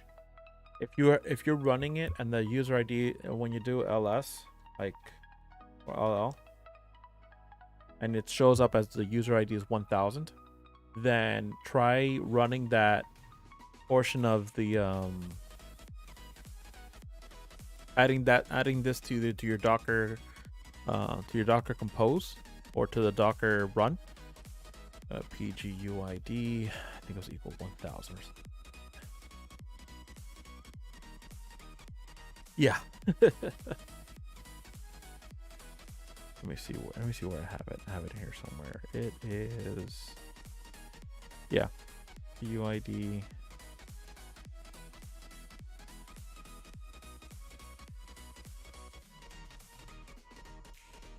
Yeah, adding that to your Docker compose. You might have to add them in colon instead of equals. Got a whole new server where everything is getting moved to when I get the RAM. Yep, I did the same exact thing. So I moved over from I think I have a story time here, but I'll say it again. I moved over from an old Intel i5 4th gen over to a 8 core Xeon processor, 64 gigs of RAM. Oh yeah, you're gonna have plenty of. If you're gonna do Docker and you want to do them between two nodes, doing it like this is actually the way that I would recommend it. And heck, I would even start tinkering with Swarm if you really want to get fancy. I know it's a slight overkill, but it's kind of fun. Gives you also the orchestration level of having multiple nodes inside of a Swarm. That's the right way. If Kubernetes is something that I want to tackle, it's just right now it's not on my bandwidth. Let me finish setting up this snipe. Let me go to bed.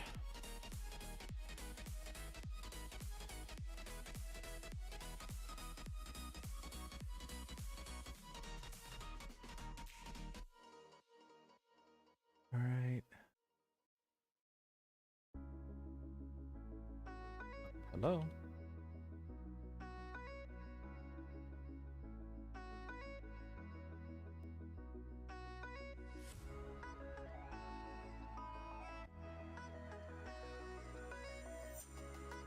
Agreed.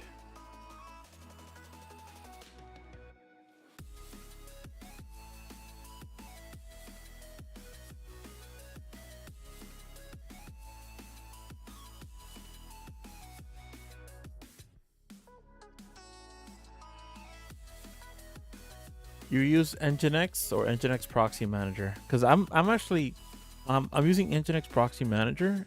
I haven't used Traffic yet, and I've tried, and since I'm more familiar with Nginx, yeah, I'm using the same one. Traffic was something that I tried to tackle and I couldn't understand it. I want to go back to see if I can redo it. But I want to tinker around with Ophelia eventually. When I have a few days, dump into it.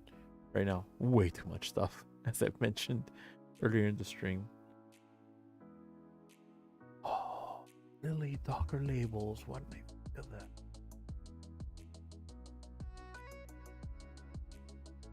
Bro, you know, I've forgotten about Docker labels. I haven't gone to that level of extreme with it. You bring up a good point.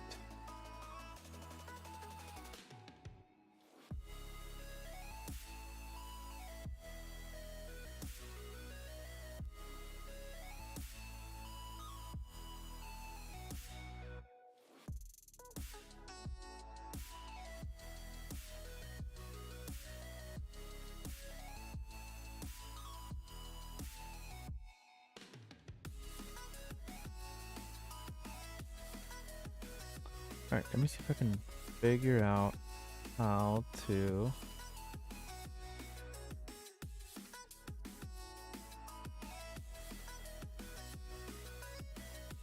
Okay, nothing here seems.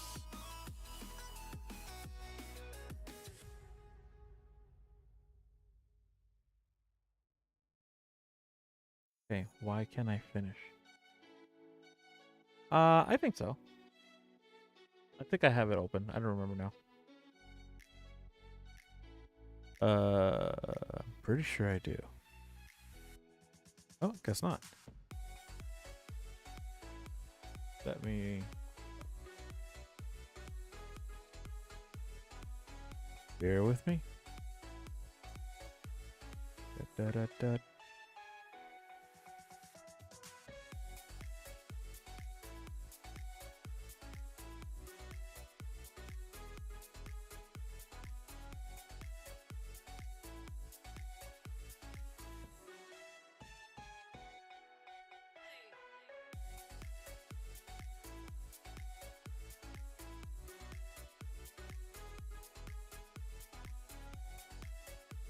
Okay, try one more time.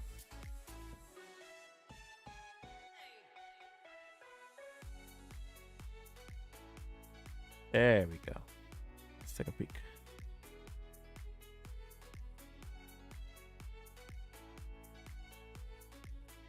All right, so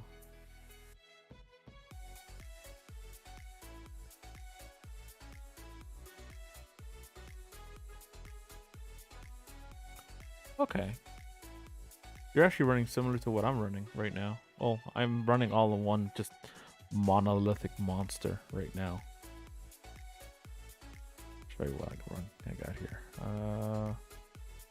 That's not it. There we go.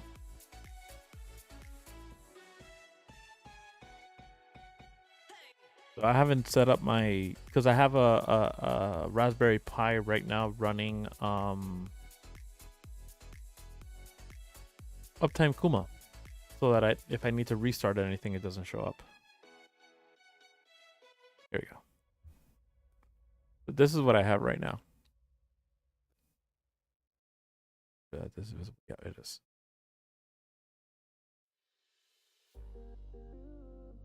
There we go. And here I have 22 containers. These are all the. Are all 22? Yeah, it is. So this is all that I'm running right now.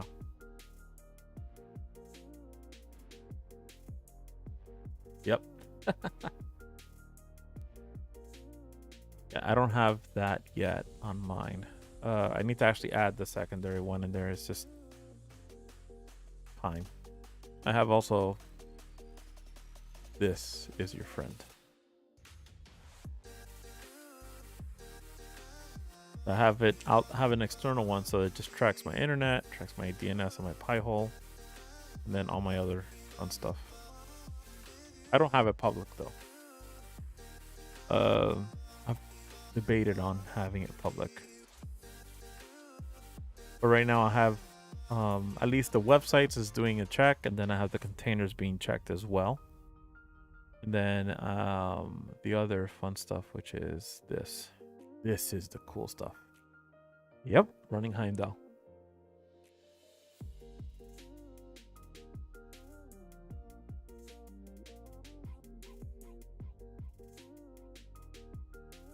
That is Homer, right? I forgot which one it was called. Not Homer, it's Dashy? I forgot which one of the two. My god, my tinnitus. Yeah. Yeah. I haven't, again, I kind of threw this one like a year ago. I haven't really looked back at it. I need to go back and revisit. But this was the achievement that I did like was it 2 or 3 weeks ago on stream. This is the meat and potatoes right here, because you can do host monitoring, Docker container monitoring. This one took me a minute to do.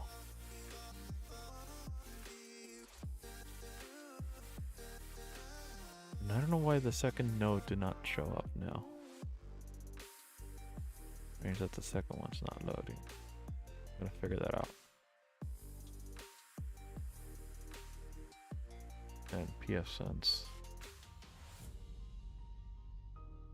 Bigger than that. There we go. Yeah, this is out of date.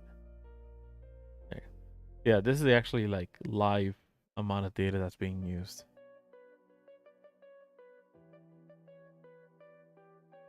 But back to what I was trying to do, which was, let me see if I can show it here. This.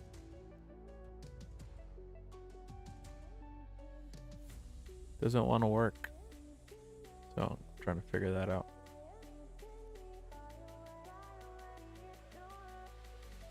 Nice.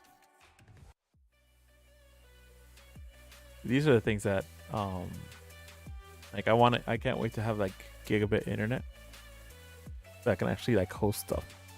Like I have Plex and stuff like that, but it's, yeah, whatever. Let's see if I can get this to work.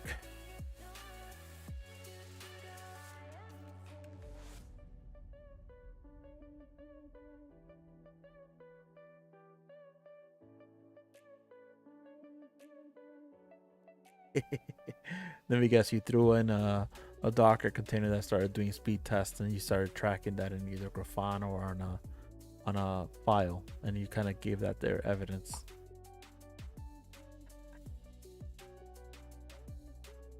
That sounds about right.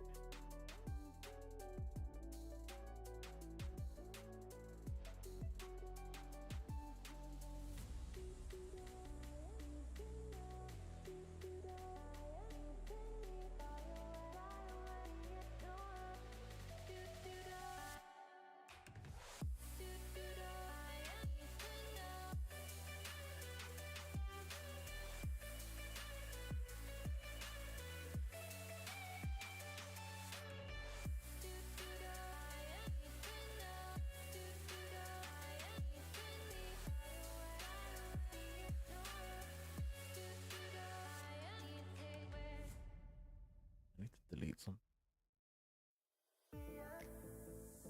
Try setting up HSTS, and I think this killed me.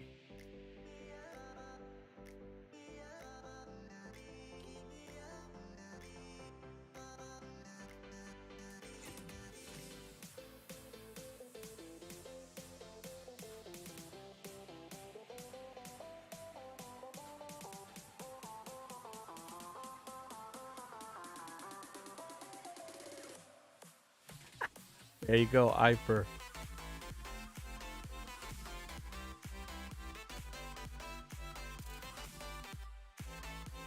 There we go.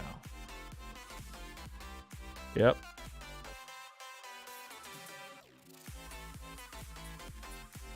So I did something, I'm doing something similar, but I know my internet's good.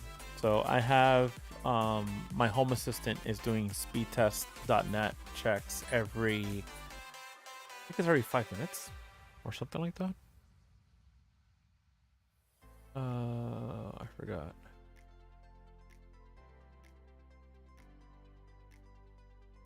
Yeah, I think it's already 5 minutes or 15 minutes.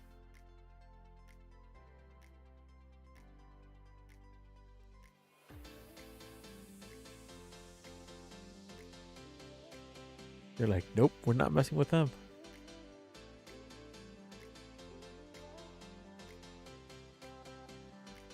Speed test tracker, huh?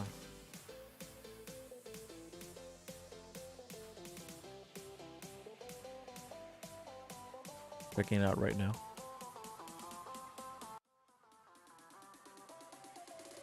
Oh, that's the wrong browser. Studio. Oh, wrong browser.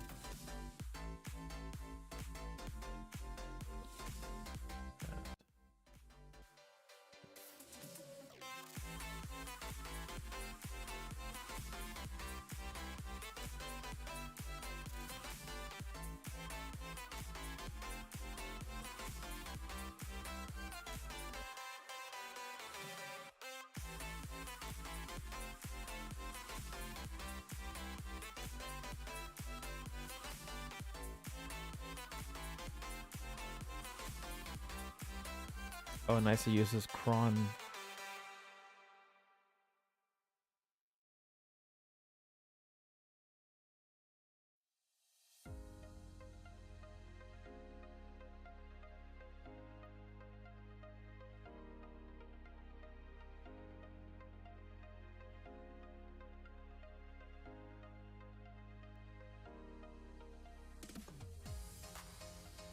Yeah, I can get this information.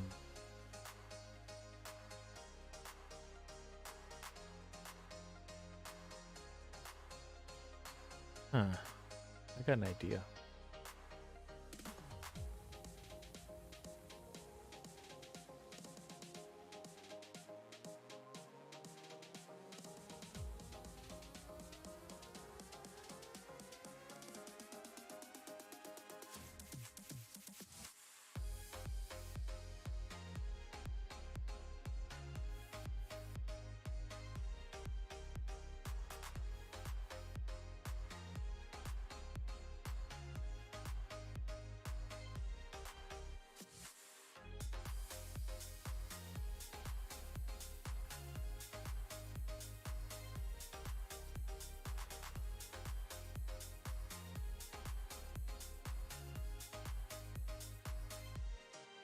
Right, this won't gather it. I have to be inside of a metric. Pretty sure we can send that over to Prometheus. Will probably be the easiest way to do it. Centralize it. API. Oh yeah, I got a few ideas on this one. I am bookmarking it for sure. Bookmark.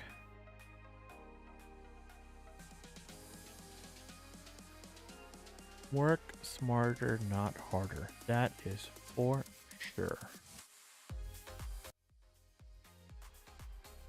I gotta figure out why this is not working.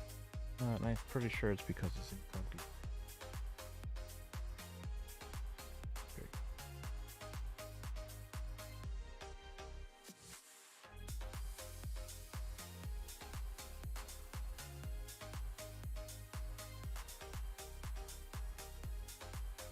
Oh yeah. Well, I'm running the Vault Warden. It's the Bit Warden running on Rust.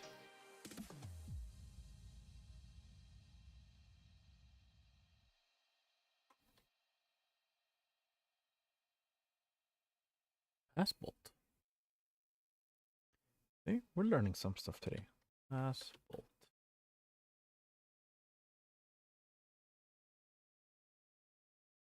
Okay, I see.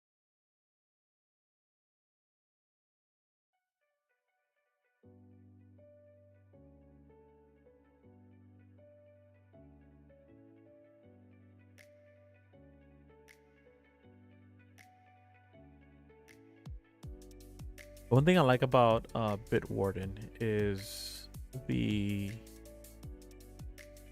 Again, I haven't seen this one. I have to see this one. I don't know, does it have an app for mobile apps and like desktop apps.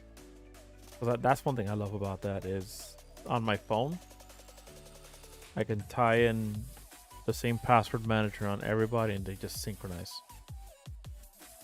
And there we go. Okay. I'll have to look into this one. Another one for the collection.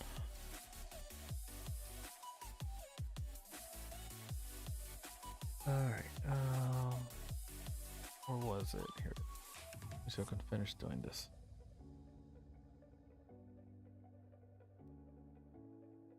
Create. Pause.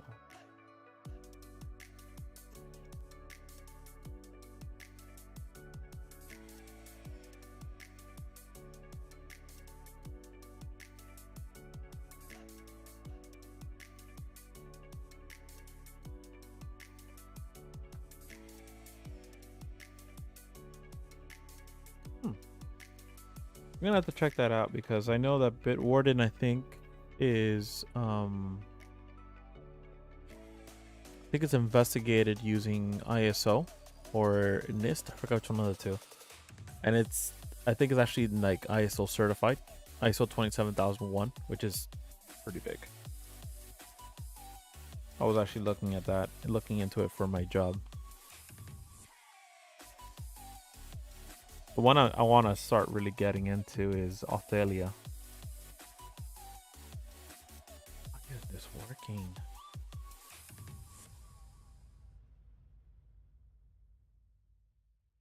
This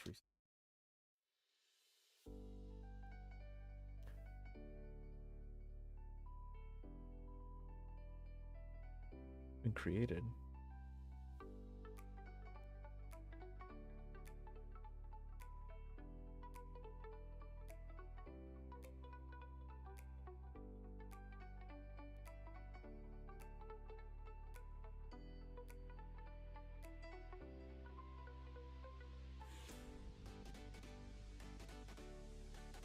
So for SMTP, I'm using SendGrid, and SendGrid has a free. You can use it for free for 100 emails per day, which is very good for home labbing.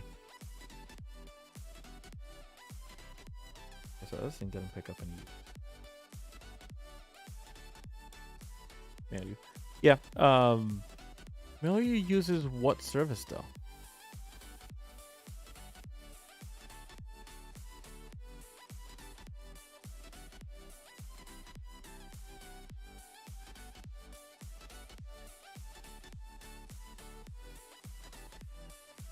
Like you authenticate to your service using Mail.u, and then you just use it as a proxy for all your other services.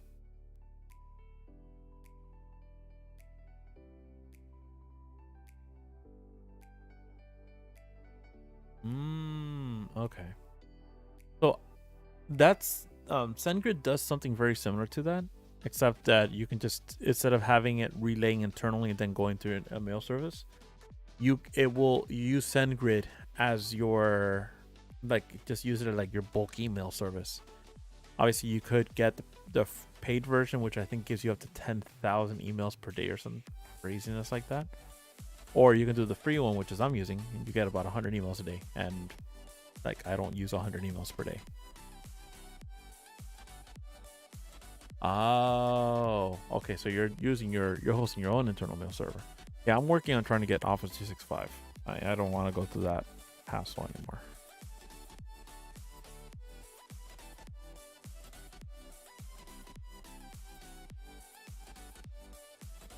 Let me try something. It might be just it doesn't like this. Yeah, I thought about using like hosting my own mail server, but I don't want to deal with the fact the potential of losing my emails without a proper backup.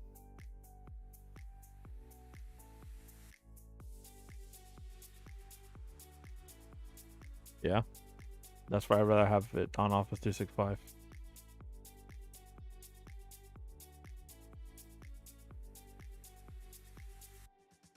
Okay, there's something else.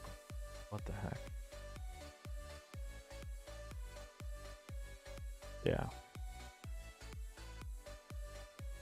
Yeah, there's a certain level of I'd rather pay like $7, $8 a month for Office 365 for just having that done and out of my system. There you go.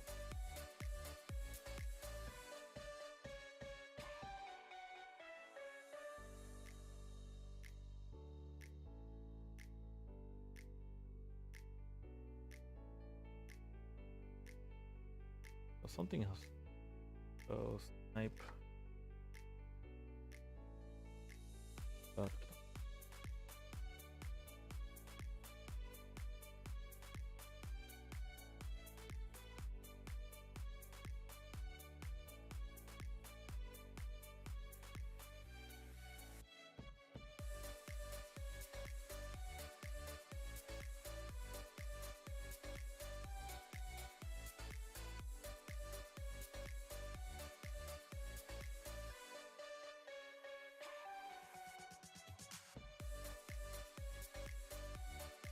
Oh, maybe that's what it is.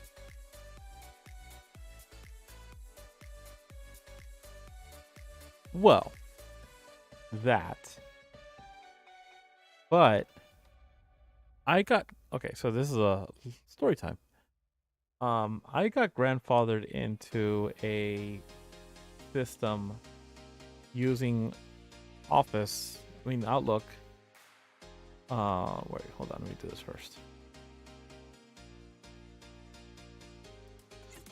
So I got grandfathered into a service that Hotmail used to have, where you could host your email for using Hotmail as your mail server for free.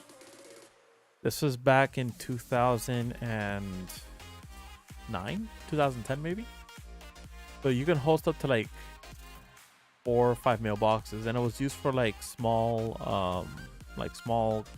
organizations, like non-profit stuff, or like companies that just don't have enough money, and you're just using Hotmail as the backend. And no, this is like before Office 365 was a thing. So I got in to that service for free since 2009, 2010 or something like that. And it was because a former coworker told me about it. So my email is technically running Office 365 for free. Now, the only problem is that I can't create any new users. I can only have my own user account, but I have a feeling eventually they're going to sunset that, and I'm not going to have a mail service. But for now, I'm basically using Office 365 for free, like the email hosting side of it. So I have my own custom domain, and it's hosted through Office. I don't even know if I can still log into that thing anymore. I have to like find it. It's probably tied to my old Hotmail, which I don't even remember the password anymore.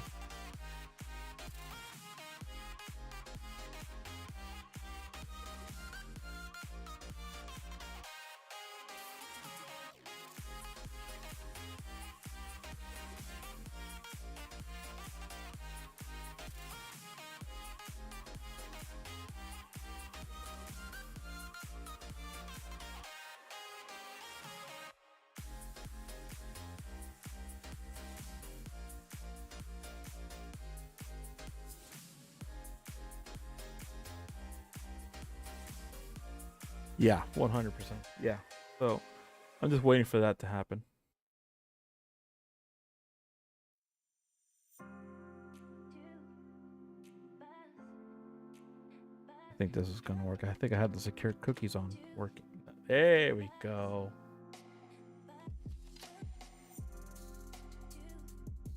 Finally.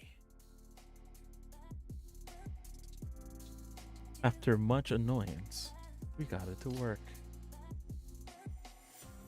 Care about branding.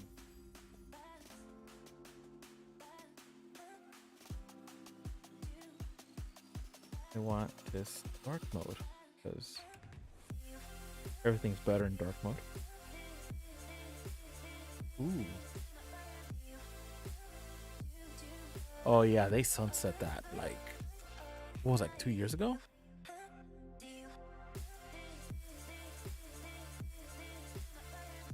They sunsetted the limited storage. Yeah, okay. Yeah, I was very close in jumping in on that.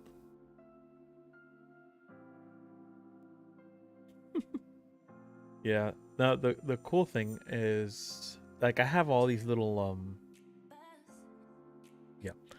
Um I have like little storage and stuff like that. So again, back in the day, I had a we bought a tablet from HP. This is like the iPad but from HP. It was running WebOS. And they ended up saying, "Okay, we're not going to sell this anymore. You can get it for $99." And I did. I got it for $99. It was actually pretty cool for what it was. This is before like iPads had all like the apps and the power and all that stuff. But WebOS wasn't being developed on. So it was cool, like a little web browser. Got it for 99 bucks. But the perk that nobody talked about is that you get from box.com or box.net, I forgot what it was, 50 gigs of storage for free, no questions asked. And it's lifetime. It won't get revoked. So I have 50 gigs of cloud storage that I'm not even using. And I forget about it until like, oh, I need to get something that I archived there years ago. We're talking about decades ago. And I was using it to share like files like what the hell am I looking at? Oh my god, these videos are still playing in the background.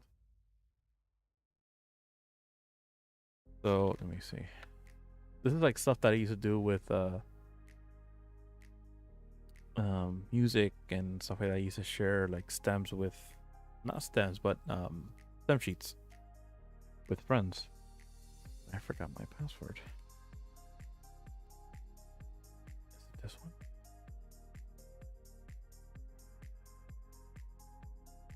Oh, it is. I need to change that password.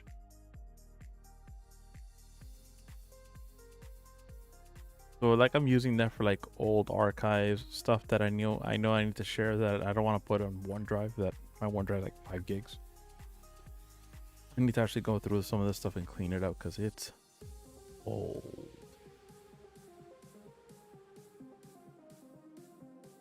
I have stuff here from 2022.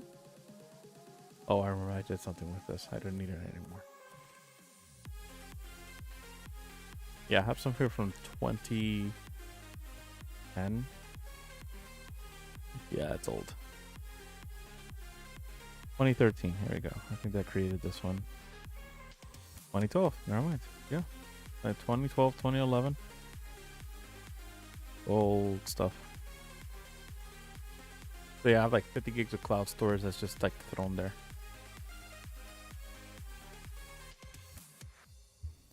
So that's what I want to do is with TrueNAS, I have the option of actually doing backups to an S3 bucket. And I want to start running like, okay, how much would it be for me to store like 2 terabytes on an S3 bucket?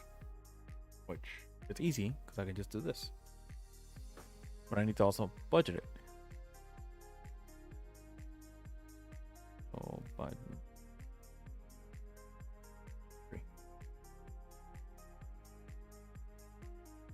so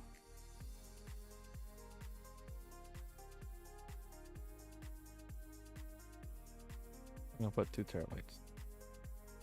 I can put 2 terabytes of storage a month. That would have been the same way I would have done this. But let's say I put 2 terabytes of storage a month. It's $48. And if I need more of a permanent storage, we'll do Backblaze.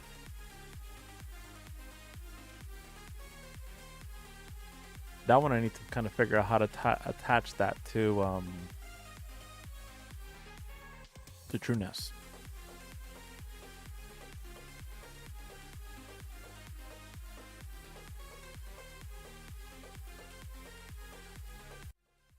Alright, so I got this to work.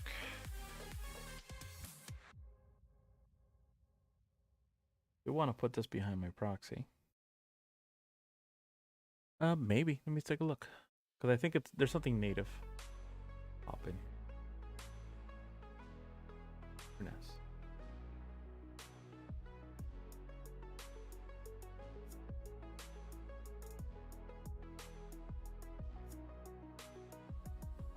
Ah.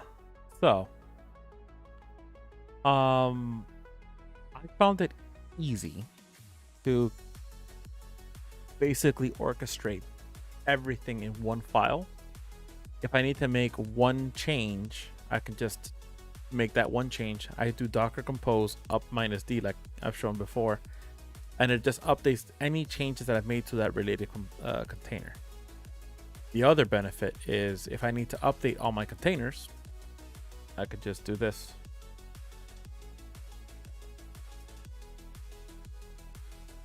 I can just Docker compose pull. And it's going to go ahead and check if there's any of them that need to be updated. I did this earlier today. Yes, it doesn't work with compose. I actually had to stop using Watchtower because of that. There's an issue with how the stamping of the container and how compose handles the container images and how Watchtower updates it. So that's a known issue that you can't use compose with Watchtower. It's some weird little issue.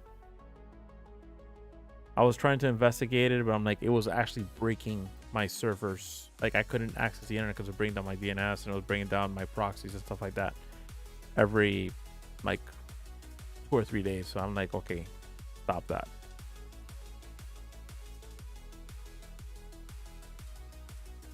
What was this section here? Data protection. Is it data protection?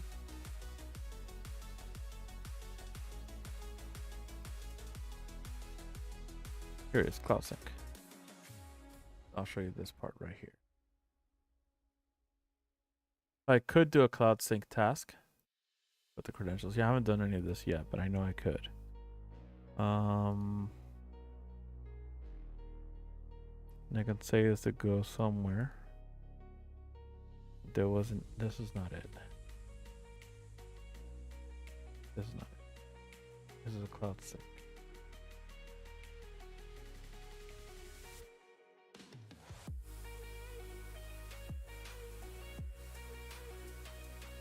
There was one option here that had the backup task, like backups. I forgot where it was.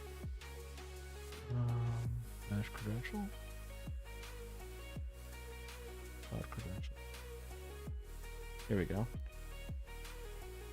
Backblaze. Here we go.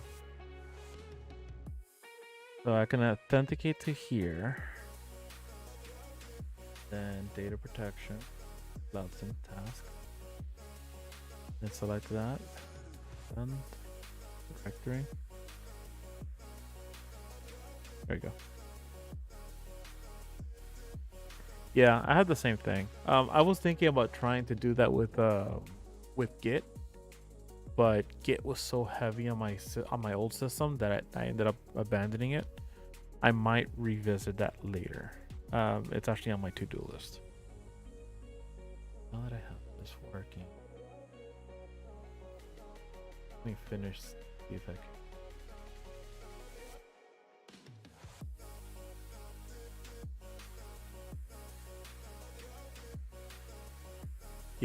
Yeah. I have to see. I haven't really. I don't do a lot of requirements for having a repo yet. Maybe eventually over time. I can actually tie. I know that with Portainer you can tie it into a Git. Did they change that though?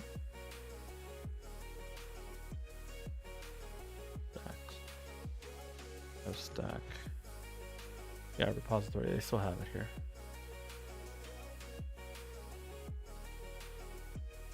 Yeah, I thought about doing something like that. I'm like, okay, how would I commit to a repo when that repo is a container? I can container itself. Yeah, I'm kind of got to a recursive point that I'm like, okay, if I do it as a, if I run Git as a container, but the container is going to run another container to run another container. Exactly. That's why I split up my Prometheus, my Uptime Kuma, and my main node separate. So I'm thinking I have the Uptime Kuma on its own because it's a Raspberry Pi. It's easier for me to just have it separated and I can monitor into it using Docker Sock. It's easier for me. But I'm haven't fully thought out the full scope, whole full scheme of how I'm gonna do that. And what was I doing? This.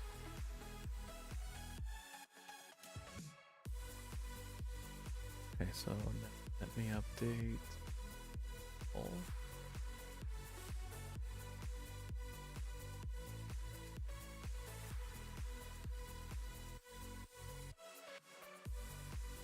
Yeah, I have that. I have a VM for that right now. That's actually where I have everything right now.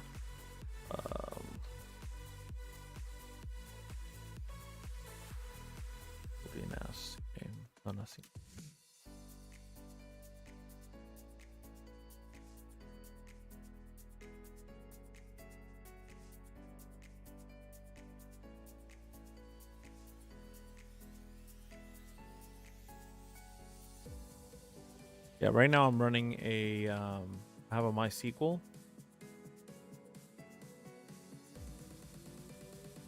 Oh, so what is your Docker? What's your Docker host? What's the OS?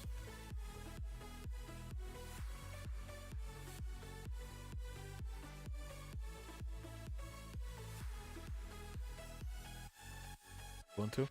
Try using Rocky Linux. I've had to reboot it once, maybe. Rocky Linux has you can actually update the kernel live. And let me show you this neat little trick if I can find it. Did I build it? I did. Is it enabled?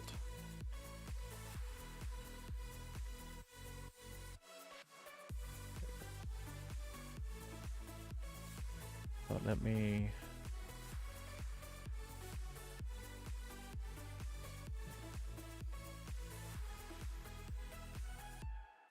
Yum, DNF. It's just as good, if not better. Everything you can find of in AAPT, you can find it in Yum and DNF. So here's a.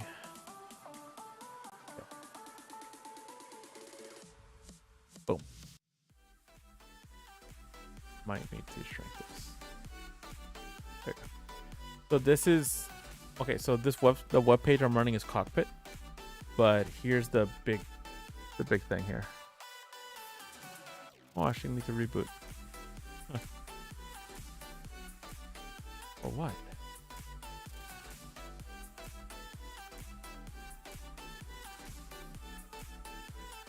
Which one? Well, this made me look bad. I know he's doing an alias. Yeah, Yum, Yum and a DNF.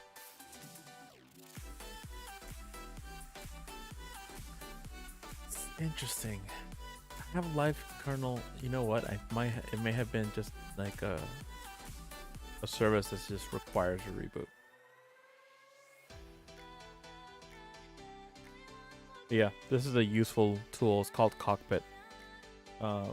Gives you at least a web service of the actual operating system, and you can get. I was actually running this at one time as my hypervisor. It's not even close to being feature rich.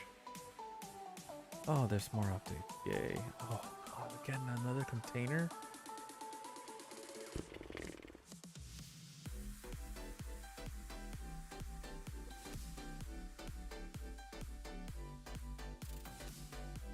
So this is the other, like, this is a nice little benefit too. I think it might be the version of Rocky Linux that I'm running that is doing this. Is the latest one. I think Rocky 9. I forgot which one it was. I know that CentOS you could do it live without having to reboot. Agreed. Agreed. To each their own, though. I liked having it. I had it, and then I turned it off. I rarely use this now. I don't even remember if I had it on. But it's useful before I had Prometheus to see this. But now that I have Prometheus, I don't need it. But this is my before I finally got Prometheus to work. And Grafana. And that before my old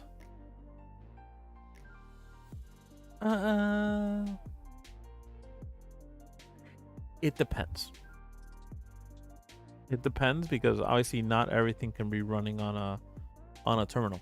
You need to have something that's user based. So 90% of my work is on terminal. 90, maybe 95. Everything else is whatever I'm hosting and the services that I'm hosting. Either it's stuff that ties to an app or most, like for an example, Plex. That's my biggest thing. So I don't develop. I don't really do a lot of that portion of it. I could. Linux head. So let me see if I can fix this. Did I fix this? Did I? I don't know. I need to change this to be this, and I need to that, and then save that.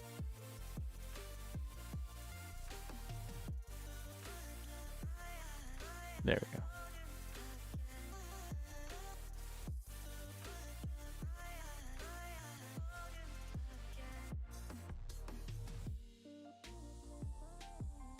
Yeah, in my case, I don't have a Windows VM with a GPU pass-through. Don't you run into issues with anti-cheat with that?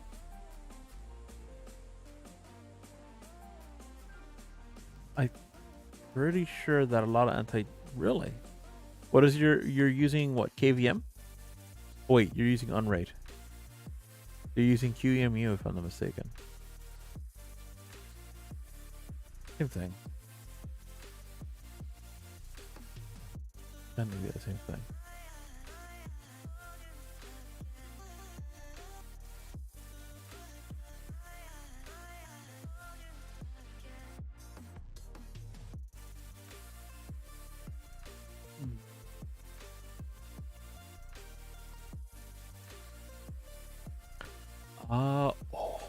Parsec.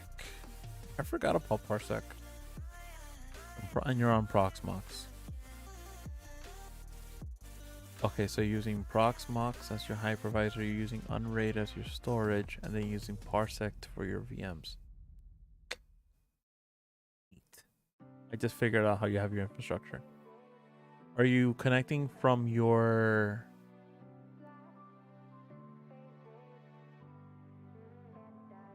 So you're connecting your Proxmox to Unraid using what? iSCSI?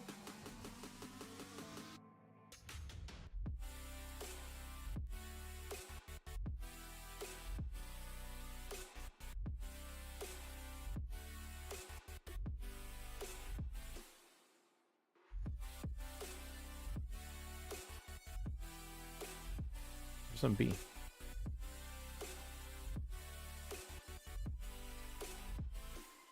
Oh.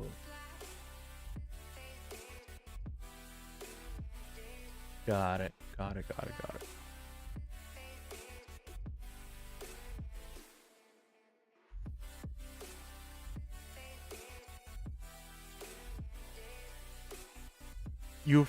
I'm assuming you've thought about putting Unraid as your SAN.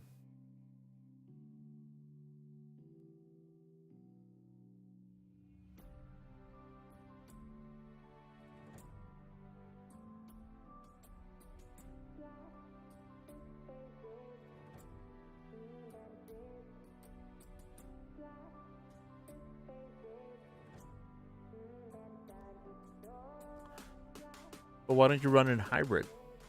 Run your OS on SSDs and your data storage on spinning Rust.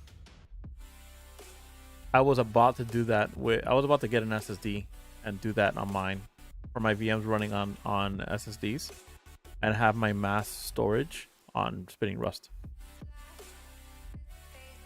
And then you can kind of differentiate what needs to be on SSDs and not.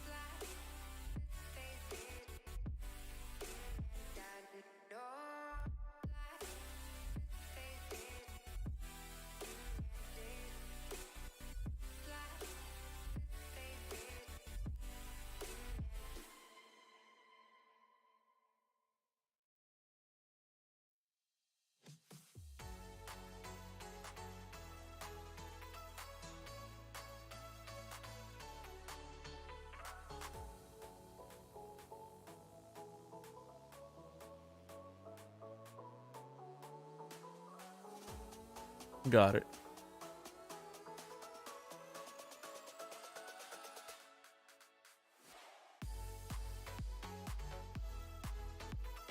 Gigabits. Gigabits or gigabytes?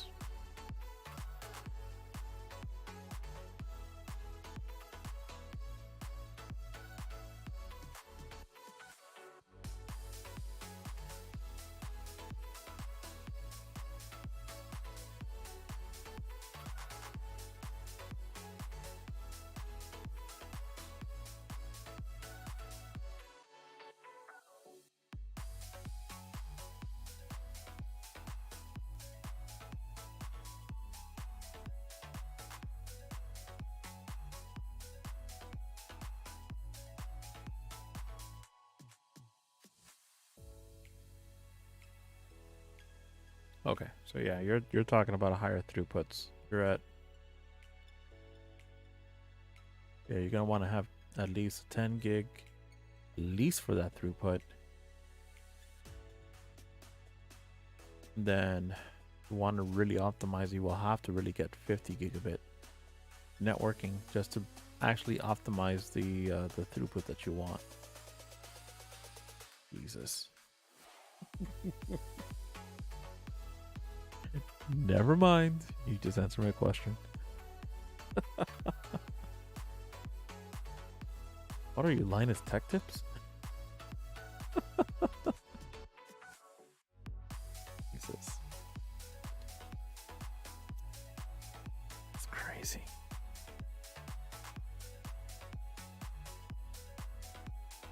Yeah. Yeah, but then you're literally just at that point you're min-maxing. I guess a little bit. That's a little bit more excessive. Did I just close my... Alright, let me go back to this. But yeah, in your case, you're literally just min-maxing the entire scenario. It's just...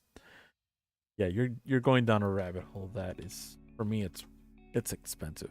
Because you're looking at...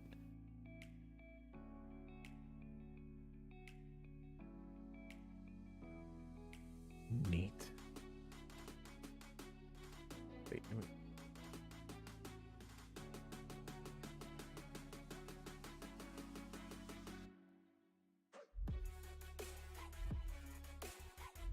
Nice. U.2s. Alright, so you're literally running... You're running how much storage? What? 50 terabytes?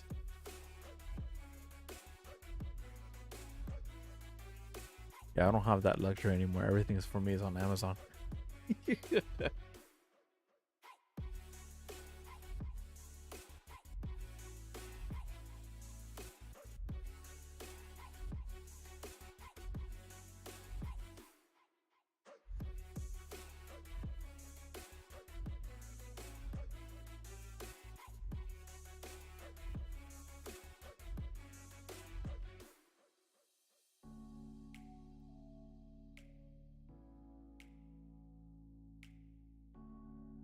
Yeah.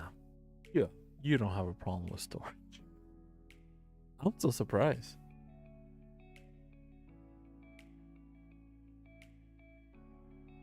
And I'm here crying that I only have 6 terabytes of storage on a RAID 5. Never mind.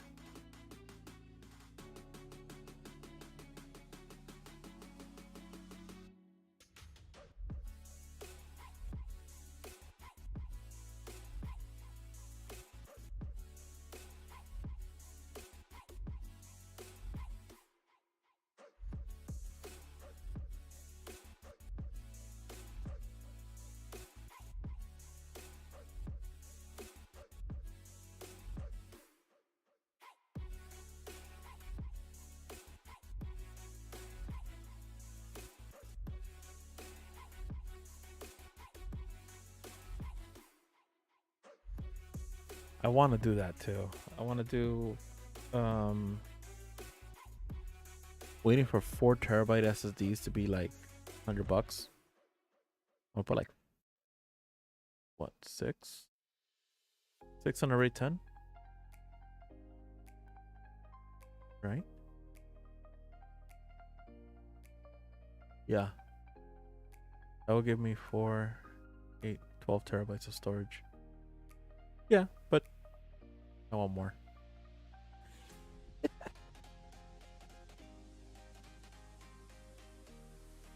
Well, it's true, really 0 plus 1, but whatever.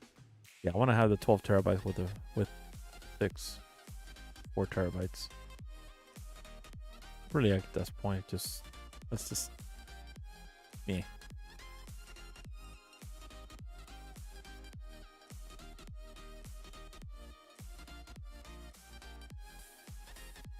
You can never have enough.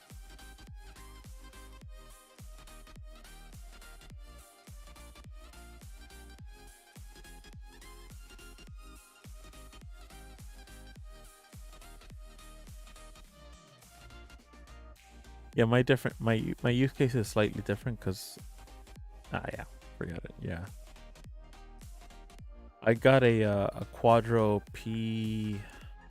Is it a P2000? I think it was, or is it? I forgot which one. I got a Quadro that I can do the transcoding, which I have it passing from doing GPU pass through to my Flex server, and also I have it for Handbrake. And do I have it for Make MKV? I don't remember now. But I have it.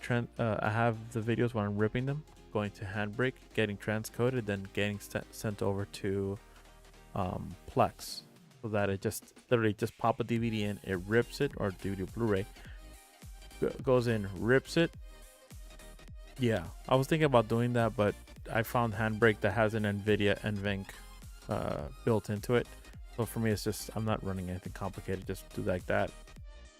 So I make MKV to extract it into an MKV, convert that into Handbrake to H.265. Is that what I have set right now? 265 or 264? I don't remember anymore.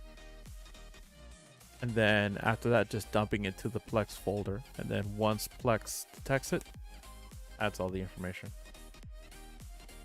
It's automatic. I've ripped like 20 DVDs in like a day.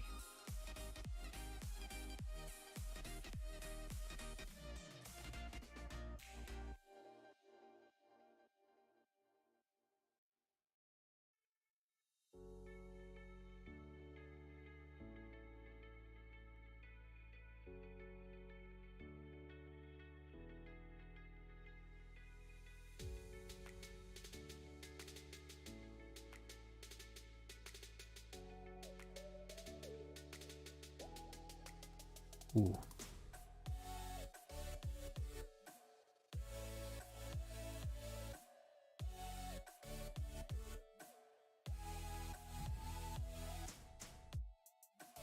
But you have Plex Pass, right?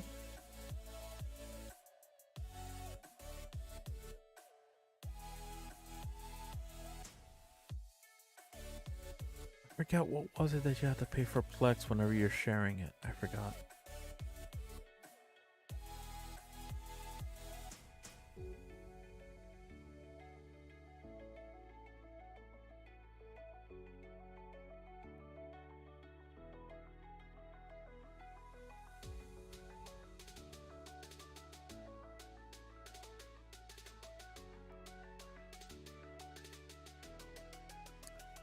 You know that I don't have that problem, and it's probably because my friends use the TV, like the TV app on their TV, on their smart TVs.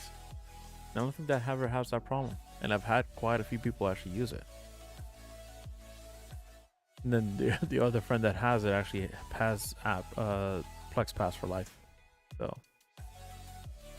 your mileage may vary.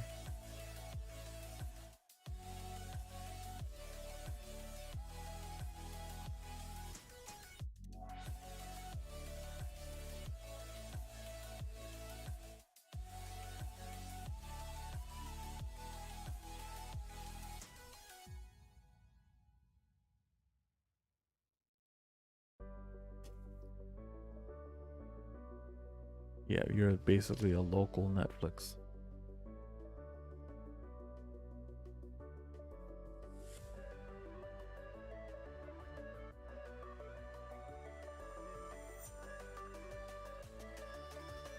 Well, I don't know what you're talking about. I'm just talking about myself. I have my own Netflix inside of my house.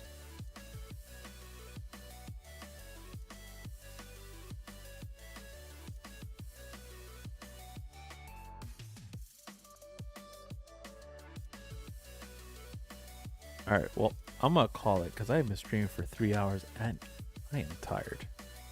Plus, I'm getting complaints. Alrighty.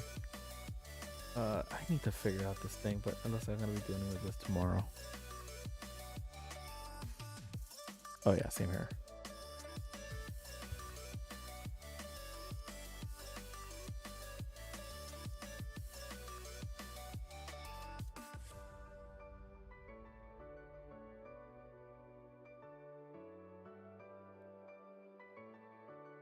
Oh, I know what you're talking about. We'll leave it like that. I know exactly what you're talking about. Alrighty. I am calling it for now because I am tired. As I keep on saying that, I continue poking around and figuring this out.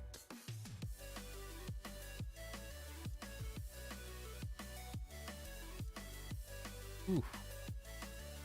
5:30. 11:50. You're 6 hours, so you're in Central European time.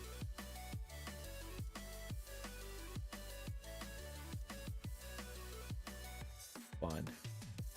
Yep. Called it. I have a customer that's in that area in Netherlands. You know, I completely forgot about that. All right. Well, I gotta do it for real. You have a good night or morning in your case.